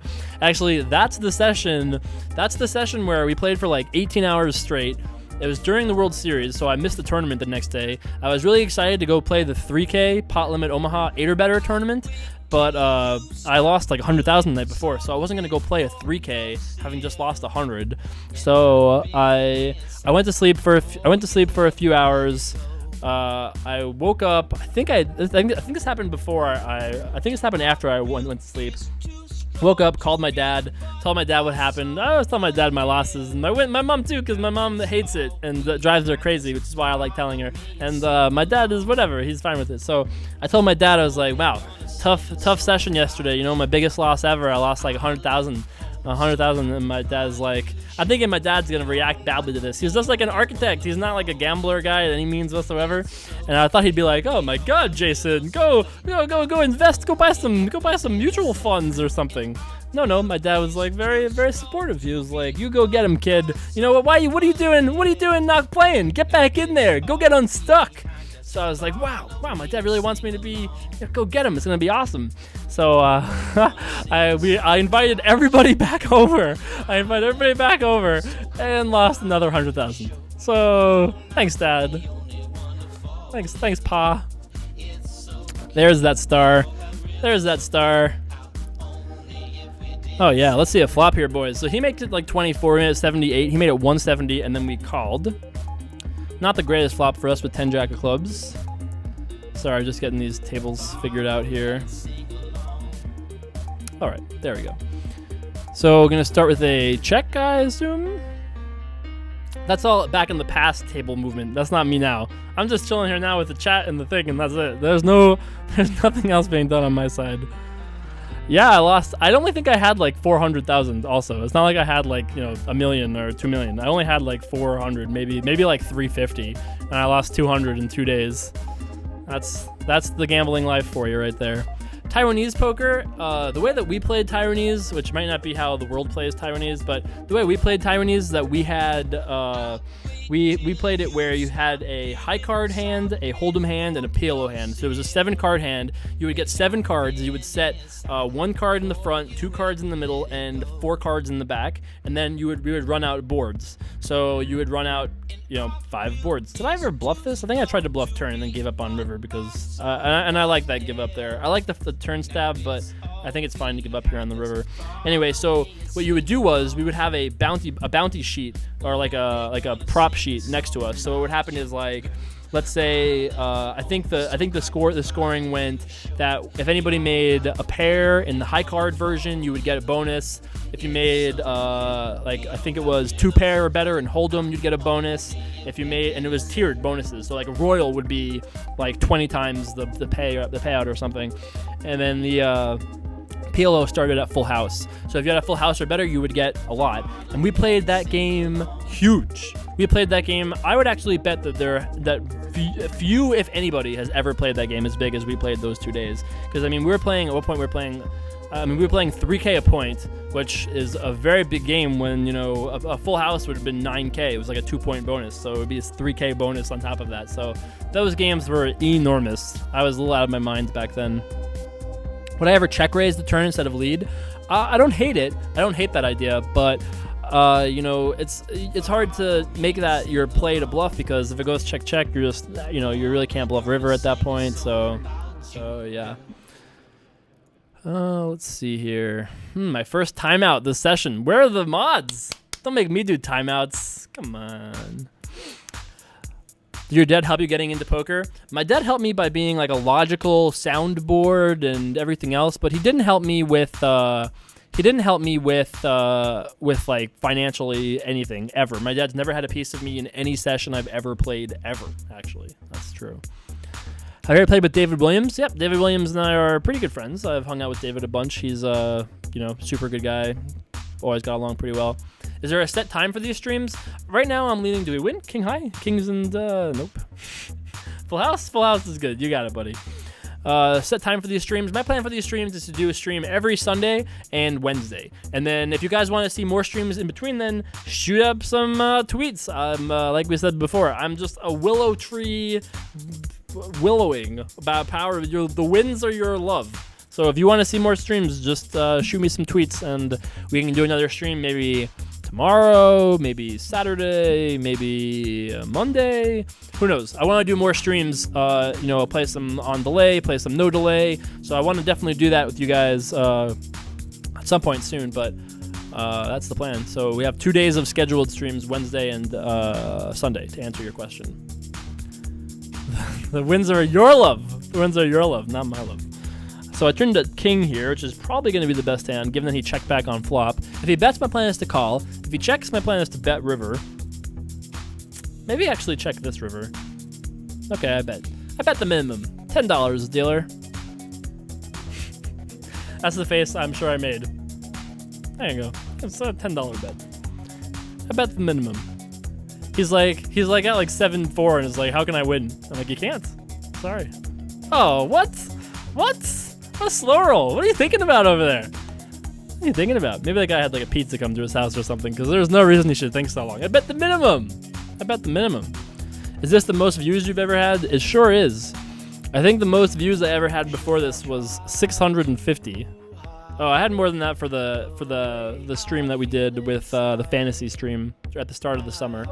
That was like 700 or 800, maybe like 900. So this is still way more than that, which is very cool. If you guys are enjoying the show, doing a whole lot more poker stuff to come. Don't forget, you can just follow me or subscribe even right here now. There'll be lots of cool stuff coming this month and in the next few months. So please don't forget to follow and subscribe here below. And don't forget, you can follow me on the Twitters, twitter.com/JasonSomerville for all your run up needs. So in this hand, I re-raised pre-flop and I checked on the flop. Not something that I always do, but I kind of felt like against this guy. Remember, we played this guy from the very beginning. This is the same guy we started this session with. So all that history that we've been playing is still on the table here. We've seen this guy overbet. We've seen several different things happen. And remember that I, in the reality of this moment, was playing this guy on 2 tables, not just 1. So there is a decent history and dynamic going on here. As far as this river goes, let's talk about this hand, because this hand's actually interesting, I think. So I re-raised pre-flop, checked on the flop, which is not something I always do, checked intending to check call, turn was the king and I bet for value, and now here we are on the river. So I think we have 2 options, right? We have 2 decisions. Do we check and probably call, right? Because how do we fold the way that we play this hand? Our hand looks like it could just be ace queen or 6-7, like, you know, there's no way we can fold unless he bets like 800. So we could either check call, which is perfectly okay, or we could bet. And if we bet, he'll call us with hands like pocket 8s, pocket 7s, pocket 6s, maybe like ace 5 suited, ace 4 suited, pocket 3s, deuces, probably not. So there's not a lot of hands he can bet with. So it actually seems kind of close, like he can call with rather. So it actually seems kind of close between checking and hoping he bluffs and betting and hoping he calls and pays us off. So having thought about it, I actually kind of think I prefer checking. Let's see what I do in reality here. I think I should have checked. It seems very close, and I like the size. Betting half pot seems like a reasonable thing to do here, but I still think that I should have check called. I think that would have been better to give him a chance to bluff. He just doesn't have anything. Given that he called on turn, though, he probably has something. Interesting hand, and I'm not sure what he thinks about us. Like, what does he think that we have? What does he think that we have? That's the real question. We re-raised, and then checked, and then bet, and then bet. Like, I'm not sure how he interprets this. To me, I feel like we probably can't be too airy, because if we had just like 6-8 offsuit, we'd probably bet flop. He does decide to fold. I think I actually do like checking just a little bit more, but it doesn't seem like a masterous disaster. That's right. A massive disaster. What is the name of the song? The song is If I Try by Pillow Talk. Yes, I think we should have checked, give him a chance to bluff if we just had like ace-jack with the jack of diamonds or whatever. Can you tell us any crazy Victor Blom stories? Please, those are the best. I could. I could. You know, I'm not really like super friends with Victor, but is everything still working fine? Yeah, okay. But I'm not like super friends with Victor, but he is definitely an interesting character, and I had the pleasure of hanging out with him during NBC Heads Up last year for a couple days. He is a sick kid. He is a sick kid. As far as like that guy, he's got a lot of gamble to him. That is for sure. Will you remove the stupid 30-minute cap on the new videos? Nah. It's not. What's wrong with 30 minutes? First of all, have you seen that since we moved back to my channel, every episode's been 40 minutes. Almost every episode's been 40 minutes. And, you know, it has to be 30 minutes. Otherwise, it's too long. Other people don't like it if it's 40 minutes. I mean, I try it. 30 to 40 minutes. Every single day. Every single day. How much more can I give you here? How much more can I give you here? Let's see here. Yeah, no raffle today, unfortunately. There will be lots of cool raffles, including raffles to win trips, or rather rooms in Reno, all starting with our next streams on Sunday, all that kind of stuff. So that'll all be happening. We'll talk about how you can win your way to Reno, all the other stuff, and there's the schedule all on my Facebook. Once this wraps, I'm going to post on the forums. I'll post on my Facebook. I'll post on Twitter. So once this session wraps, I'll have all that information out for you guys. If I had the choice to play LCS, would I quit poker for it? I'm nowhere close enough to be an LCS level player, so it's better on your channel. Thank you, I appreciate that. Why am I called Jay Carver and not Jason Somerville? I don't know. I just I've been Jay Carver ever since I started out in poker. I started out, actually, it's when I started out at 16, it was an 8-character limit, and the name that I usually used was 10. So I was like, well, what am I gonna do about this? Am I gonna not play? I had to make a new name. So at the time, I was playing Far Cry, which has the hero Jack Carver. And so I was like, fine, Jay Carver, that sounds great. And so thankfully I was Jay Carver, and that was the name that I won money on, and that was the name that stuck with me through my poker career. Could have been way worse, you know. Obviously, I could have been Butt Muncher 69 and not put any thought into it. So I was really glad that I happened to pick a name that ended up being not the worst name for my life of poker career. LCS is what is it? League Championship Series. It's a professional League of Legends circuit. In this hand, I think this guy re-raised, and I called. And now I just took a small shot on the flop, hoping he'd fold a hand that was maybe like better than Jack 9. Not much better than Jack 9. Like, probably still has to be unpaired to have a shot at folding. But I wanted to try. On this turn, we could consider betting here twice. I wouldn't hate it. We could bet here again like 210, 220 with the expectation of bluffing again on, wow, do I do it? I like the bet if I bet here twice. Nice. That's awesome. I'm really happy with that bet. I thought I was going to check back. So my plan must be to bet all rivers, or bet a lot of rivers. So hearts, probably sixes, maybe almost for sure fours. Fours are tough, but to bet hearts for sure, maybe fours, jacks and nines. Nice little blufferoo. And the reason why you raise 3x from the button, at this point, I mean, my reasons for raising 3x on the button, thanks Tobin, my reasons for making 3x is just because he seems like he's reacted kind of the same to them the whole time, as far as like, at this point, we're pretty deep. He doesn't seem like he's doing anything too exploitative against us, making it 30. We could make it 25 or whatever, and we will keep adjusting it, of course, based on what he does. Wow, I call it very quickly. I thought I was going to fold. No, I'm not really much for folding, you know? Especially for sweet Jay Carver money. Whatever. Put it in the $70. Let's see a 3-dealer. This is not actually a terrible flop for us, and I would not be surprised if we called if he bet. When he checks to us, we could take a shot, bet $70 or whatever. That's a very reasonable thing to do, but I decided just to check this time, which I think is okay. King on the turn is a much better card for him than it is for us, because he's going to have way more hands like Ace-King, King-Queen, even like King-Jack than we are, as the guy who just called the pre-flop bet. Rivering a jack is probably great news for us, given that he checked here twice. Like, I mean, we have to bet for value. There's no chance we can check here. Checking here would be literally saying, I'm not into money. Like, we're very into money here. Let's bet and get paid. 100? I like that. Less? No. What am I thinking? Oh, 52. Okay. I think I should have bet a little bit bigger there. It can't be terrible to bet 52 into the 200.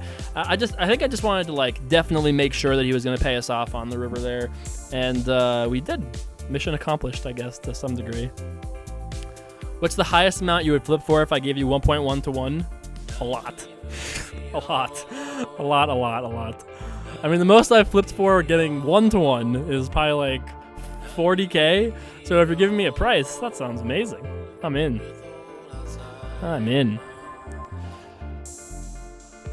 So in this hand, I think he min-raised, we called. The flop went check, I believe, and now I'm leading out here on the turn.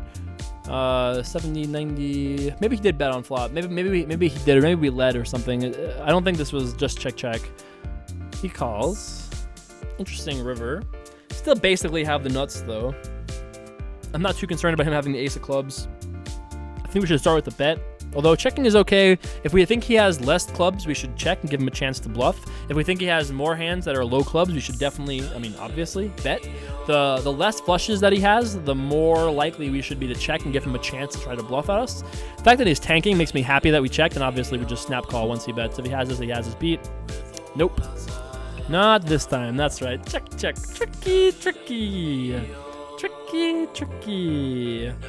Do you ever check call here? Yes, we do. We sure do sometimes. Yeah, an FAQ would be great. Is this money 1-to-1? Yep, this is real cash outable dollars here in Nevada. Or check shove. Check shove would have been something sweet right there. That's right. The most I've won lost in the session. Tournaments obviously makes that a weird number, but in cash, the most I've won and lost in a session, I've lost 100 and I've won maybe like 50 or 60 in a session. You're watching me commentate live. This is really what's happening right this second, and I'm watching, or we're reviewing a hand history that I played maybe like 3 weeks ago. I hadn't pre-reviewed this. This was just basically a session that I knew I did some. I recorded it because I actually wasn't planning on sharing it with you guys. I recorded it so that I could rewatch it myself, and take a look back on some of the things that I tried that were different than normal. So my plan wasn't to share it for Run It Up, but then when I realized we were getting back into streaming, I thought this would be a cool way to kick off the live streams. The return of the Twitch streams I thought would be a cool thing to do over here, to do these 5-10 sessions. So why not raise on the flush? I thought that if we had raised on the river there, that it would be more likely that he would call us with, he's certainly calling us with the best flush, right? Which we're losing to, right? So he's certainly calling us with the nut flush. Is he calling us with the jack high flush? Against the check raise on the river, I'm not so sure. Depends if we make it. Is he calling us with the 10 high flush? Like every other one lower than that is a declining likelihood that he can pay us off, right?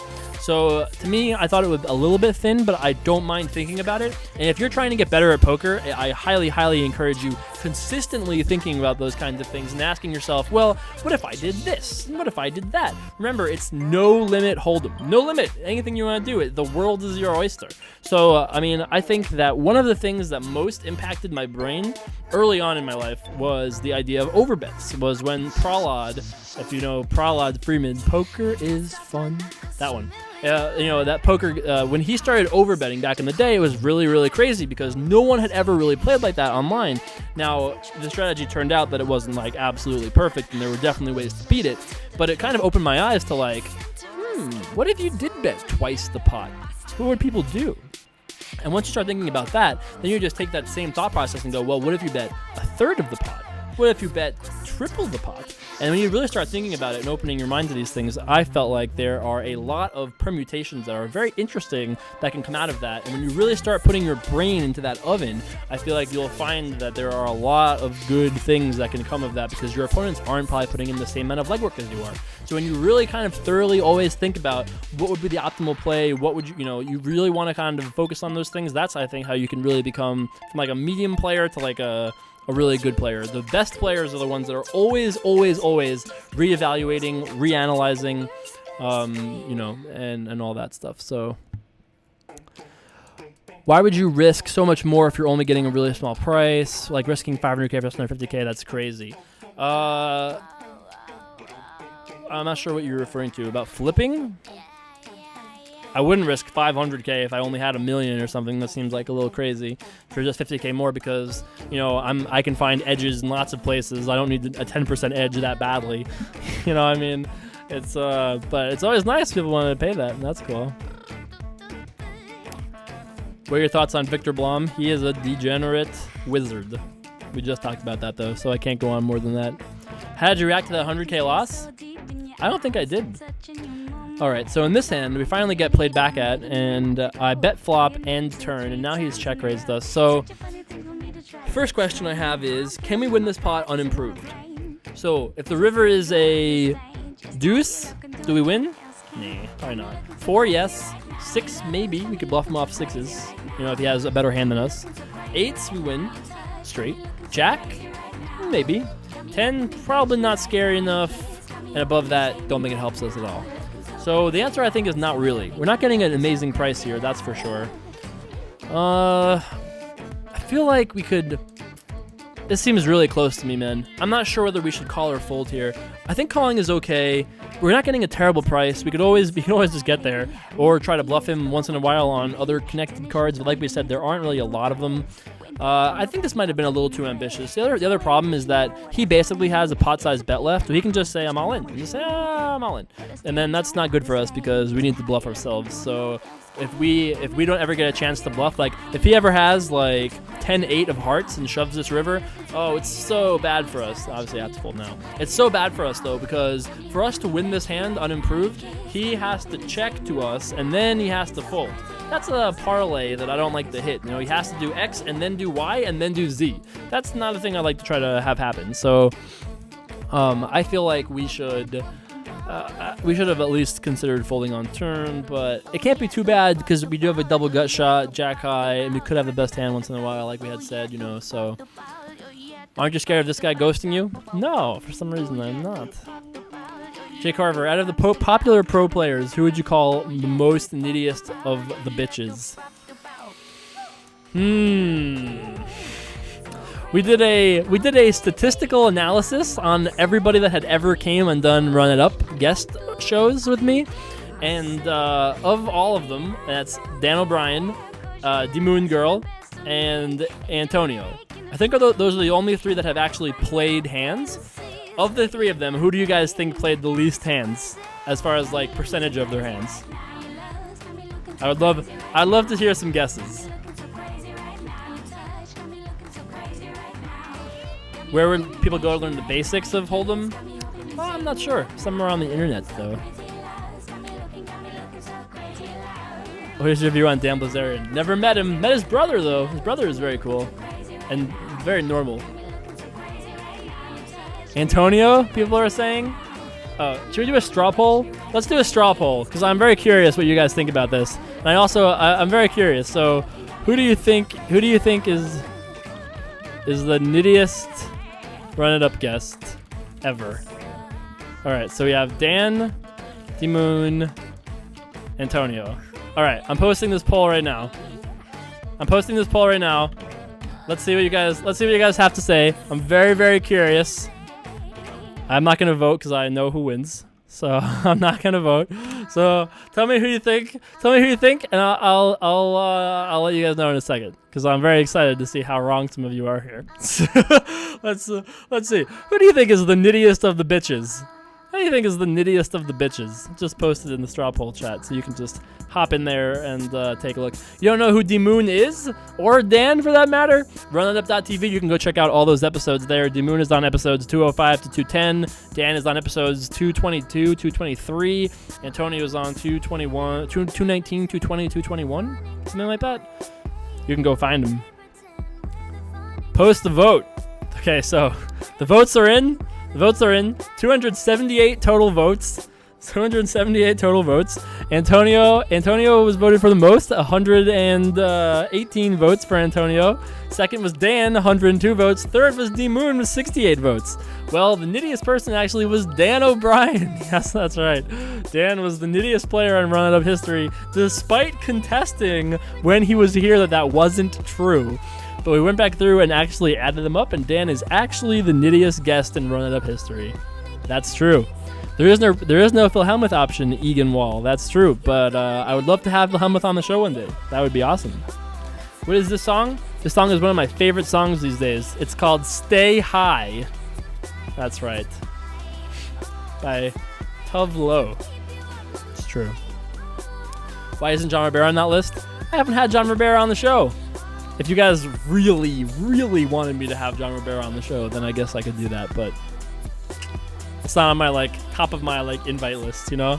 I want to get Phil Locke, Phil Ivey, Daniel Negreanu, Phil Hellmuth, those guys are the guys that I want to get on Run It Up, you know? I don't want to go to the John Riveras of the world, just okay.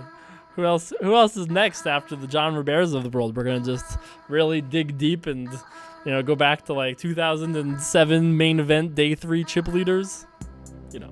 That ain't me. Yes, this is a remix. You can find all these songs over on Spotify. You can search me up, Jason Somerville. Oh, hi there. Nice little river. As far as I check, give him a chance to bluff if he wants. It looks like we're gonna win this pot though. And I just linked to the Spotify thing in the chat. Porridge Monster wants to know, what is it like to play against Phil Ivey? Well, it is just about as legendarily scary as it is rumored to be. Like, Phil is a monster, man. Phil is a sick player, has an amazing game sense and awareness of what's going on. He doesn't have the best, like, mathematical mind for things, but he really just understands things and can adapt very well to the people around him. And he Phil, in my opinion, Phil's best talent is his ability to read people. Now, that's something that for years, like, I've been playing poker for 10 years now. Nice turn. I've been playing poker for like 10 years now, and when I started, you're overwhelmed with the basic information of like, what do I have? I don't even know what I have. And then what does my opponent have? I don't even know what my opponent has. And then what does my opponent think I have? And you spend years and years and years trying to learn that much. And then about like the midway point of my career, maybe a little bit more. By the way, this is an interesting decision, but I think we should check back. Yeah, I agree. Nice river. Probably gonna have to pay off a bet if he leads, given that we improved and we do beat plenty of hands. Don't let me forget where I was talking about with the Phil Ivey midway point in my career thing, please. As far as this, all right, I obviously already called. So I mean, but I was already decided that I was gonna call before we bet. Should we talk about this though? We had to call 255 to win like 700. I think we have to call. He's gonna have too often, hands that want to bluff or whatever. I think maybe this is a little ambitious, but with the price we're getting, I think calling is okay. Wow, I actually thought we lost that hand too. Running it up, starting with more, ending with less. Other way around. Starting with less, ending with more.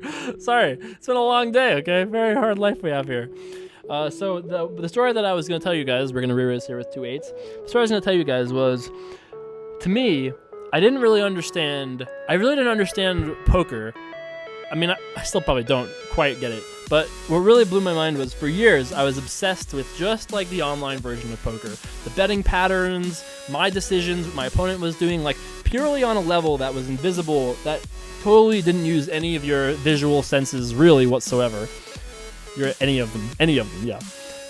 When I started hanging out with Negreanu, it kind of opened my eyes to how many things I was missing live. Like, I'll never forget the first time that I really told Negreanu a hand history, and he was just like, what did he look like? I was like, what did he look like? What are you talking about, you clown? Like, I have no idea. It's a guy playing poker. I have no clue. And he was like, well, were you watching him? And I was like, no. By the way, nice check call with 3 high here. Let's see what I have in mind for this guy. I bet out $30. Let's check call. Nice. I love hands like that. We just call out of position and then just bet and win. That's great. So it blew my mind when Negreanu started like really coaching me and helping me understand that there was a world of information that I hadn't even been factoring into my decisions prior to. And that, in my opinion, is what Ivey is so good at. That Ivey's decision-making criteria are entirely different than everybody else's. That Ivey looks at things and sees things and understands things that other people do not see. And the fact that Ivey is capable of doing that probably means that there are other things that other people are doing that I and others are not seeing as well. Because if somebody is doing things that's different and seeing things different, then what else is there out there? So when I was first introduced to that, I was very skeptical. I was like, what are you talking about? And then I got to hear some stories. I got to play with Phil myself. I got to see Phil just in his element, like a piranha in the waters, and just his ability to just like stare people down in this like incredibly intimidating way. I like this value bet here. In this incredibly intimidating way, and just like somehow get the result that he wants more often. And he's able to out-decide his opponents because he has more information than everybody else does. And if that's true for Phil, then the question is like, well, who else does things like that are like next level stuff? You look at the Jungle Mans, you look at the Ike Haxtons, you look at the Scott Sievers, you look at the Negreanu definitely counts. Helmuth, actually, I actually include Phil Helmuth on this list as well, because Phil does some things that are very different and potentially terrible. Oh, just 4 of a kind. Phil does things, so we bet we have to be 40? Why can't we bet half pot? Bet 30, 20. Why are we betting 40? Too big. Anyway, I think Phil Hellmuth does a lot of things that are very good and a lot of things that are necessarily not so good. But I think that Phil is able to think about things in a way that other people aren't really thinking about. Like there was that hand on High Stakes Poker a few years ago that Phil folded queens with like 6 big blinds or something, and it was absolutely atrocious. But for some reason, Phil saw some things that made him feel like he had to fold. Now he was wrong, and horribly wrong, if I recall correctly. But Phil is still able to see these things, and if he's able to see these things and detect these things, then what other information? That's right. This is nice. This is like the last end of the video song wrap up. We're in the dungeon trying to finish our opponent off. We've got 5K on the table. That's right, ballin'. All of the treasure chest looking great today. Refill on the treasure chest, huh? So, talking more about like Phil and Phil Hellmuth in this particular case, I think that Phil does some things that are very good, and he also has some, again, great poker instincts, and those instincts see things that other people just would never see at all. And so to me, like the first time that I made a day 3 at a World Series of Poker Europe event, and there was a fella there at my table who had recently played a mutual friend of mine in the Granus, and all I was told was to watch his hands. Just watch his hands. I was told that he gives away information with his hands. And again, I was like, the fuck are you smoking? Like, what? Like, what does that even mean?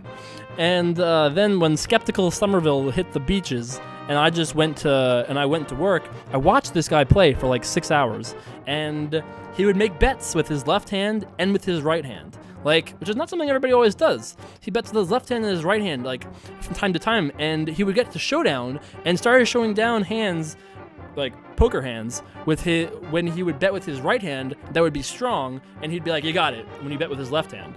And by the middle of the day, I was like, holy shit, like, this guy is literally playing his hands based on the hand he's betting with. He's revealing information about the contents of his hand. And if that's true, then it's just like, well, what else is true? Are people's necks giving away things? Their eyes, their mouth, the way that they, where their eyes are looking, like, what are their hands doing? How fast did they bet? Are the chips in the stack, or are they flung out? Are the stacks in little piles, or are the stacks in 2 big piles? Like, all of these things are all information bits that we can categorize, absorb. That's what this is. This is like a rainfall absorption. We can categorize, absorb, adapt, reflect, and then punish the shit out of them for. So if it's possible that people like Ivy, Negreanu, and Hellmuth play enough poker and breathe enough poker that they can see these things, to me, that blew my mind, and it really inspired me to like keep looking for those things and to keep trying. I'm gonna keep trying, hammering away this hand. I raised pre, bet flop. I think I bet turn. I feel like this is a big pot for just a single raise though, but I know I don't have nothing at this point. Okay, it looks like this looks like not the greatest run out for us. This would be a heroic bluff, that's for sure. All right, I just give up. Maybe I should have considered bluffing. All right, don't think he was folding ace queen at least. Don't think he was folding that hand at least. So we're gonna wrap up here with the rest of this session. We'll see if we can finish this guy off. I think we have a little bit left. I haven't seen the exact amount. I don't think. Yeah, I think I'm not 100% sure, but if this is the first time you guys have watched this stream, please don't forget to subscribe and follow me here below. I'll be doing a whole bunch of poker content starting basically today is the first day. So if you've enjoyed today, it's only going to get better from here. So we'll be doing all sorts of live streams with delay, no delay, all that stuff. So guests and a whole bunch of things. So if that sounds cool to you, don't forget to subscribe here. You'll also follow me on Twitter at Jason Somerville and runitup.com for all your run it up needs. There's a room code for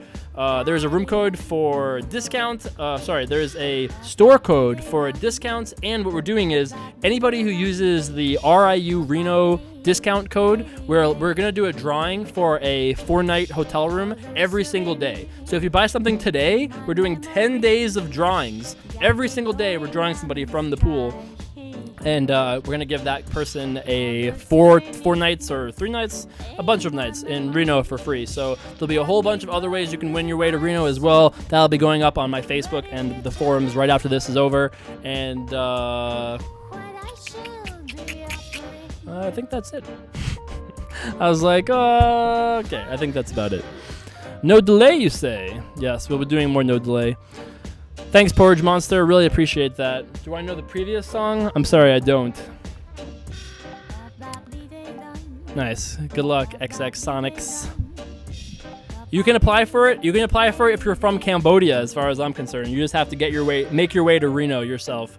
You get yourself to Reno. Oh, I got your hotel covered. I'm trying to get your hotel at least. So there's that. What is the most tables I can play? I mean, maybe like 10, 12, something like that. Are the hats in? Yes, the hats are in yet, Brian King. You can go bet. You can go get yourself a hat. Runitup.com, shop.runitup.com. You can get yourself hats, patches only, all those cool things there. Remember, you can use the store code RIU Reno. Doing a room drawing every single day. Hello, that's what this is. Hello, every day. Drawing rooms, making 2-pair. Thanks, Lawler's lead left. Thanks for hanging out. I see your cards. Appreciate that. Dirty egg roll. Jason Myers are here in Australia for the World Series APAC, says Fryboy. If I had known that I would be, fired by Ultimate Poker by now, I might have tried. But instead, I said I had plans to do Run It Up stuff, and so that was my commitment. As at least most of you must know by now, I'm doing new videos every single day on YouTube, poker videos. You can check out today's right this second at runitup.tv. So there's that. So I think what happened at this point in the video, this was the last 10 minutes of the session or something like that. I had told him I had to leave. So what I told him was we would do mandatory button min raising. So on both of our tables, we're mandatorily making it 20 on the button instead of anything else. So it just makes basically the stakes a little bit bigger. It forces us, you re-raise more often out of the blind, you re-raise more out of the big blind, obviously, when you know your opponent is always auto min raising. Nice of you to shave. I gave it a little trim. Thanks, Ashrem. Appreciate that, bro. Play to all wins wants to know. Jason, one question. What's the best way to learn middle stakes heads up? Heads up, I think you gotta learn by videos, bro. There's a bunch of videos, both for free and not. You can look them up at Card Runners, Run It Once, all that stuff. But for me, you can also look at my videos also for free, obviously, runitup.tv. I didn't really get fired. It was just it was expensive, and they just didn't want to pay. And then I just said, okay, good luck. I just, the Run It Up train rolls on. Do you think helmets are cheap? No, they're not. Treasure chests? No, they're not cheap. In this hand, I think I just called the min raise pre. Check called flop, check called turn, and now here we are on the river. I feel like I'll probably seriously consider calling on this river as well.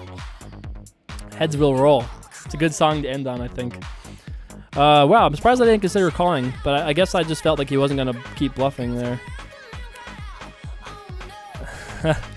That's right. Thanks, K10P. Appreciate that, bro. YouTube channel, runitup.tv. How easy is that? Literally, runitup.tv. Boom. Any idea when Full Tilt or Stars will come back in the U.S.? If you live in not California, Pennsylvania, New York, or any of the gambling states, I wouldn't hold your breath.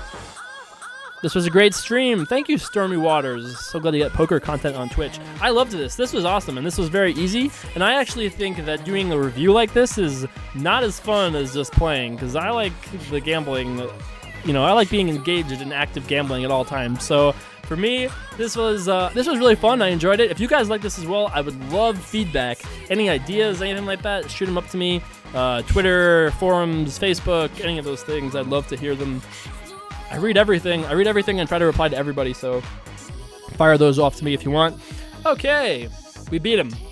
We can always watch the other table sometime and see just exactly what I did to make him quit, but I did get him. I stacked him at the other table, and that was it. That was it for him. So hopefully you guys enjoyed today's stream. I think I'm actually going to put this on YouTube as well because, you know, hey, why not? We could chop this up. This was a pretty fun, very easy YouTube thing to chop up into. So if you haven't already subscribed or followed me here below, please go ahead and do that. We're going to be doing all sorts of poker streams here in October and beyond. So really appreciate you guys that already have subscribed. Thank you very much.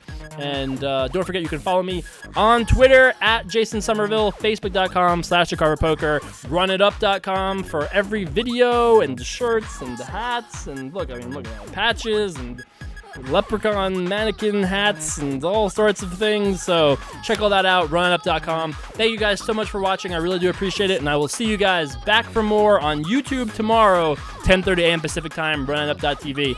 Thanks so much for watching, guys. Peace.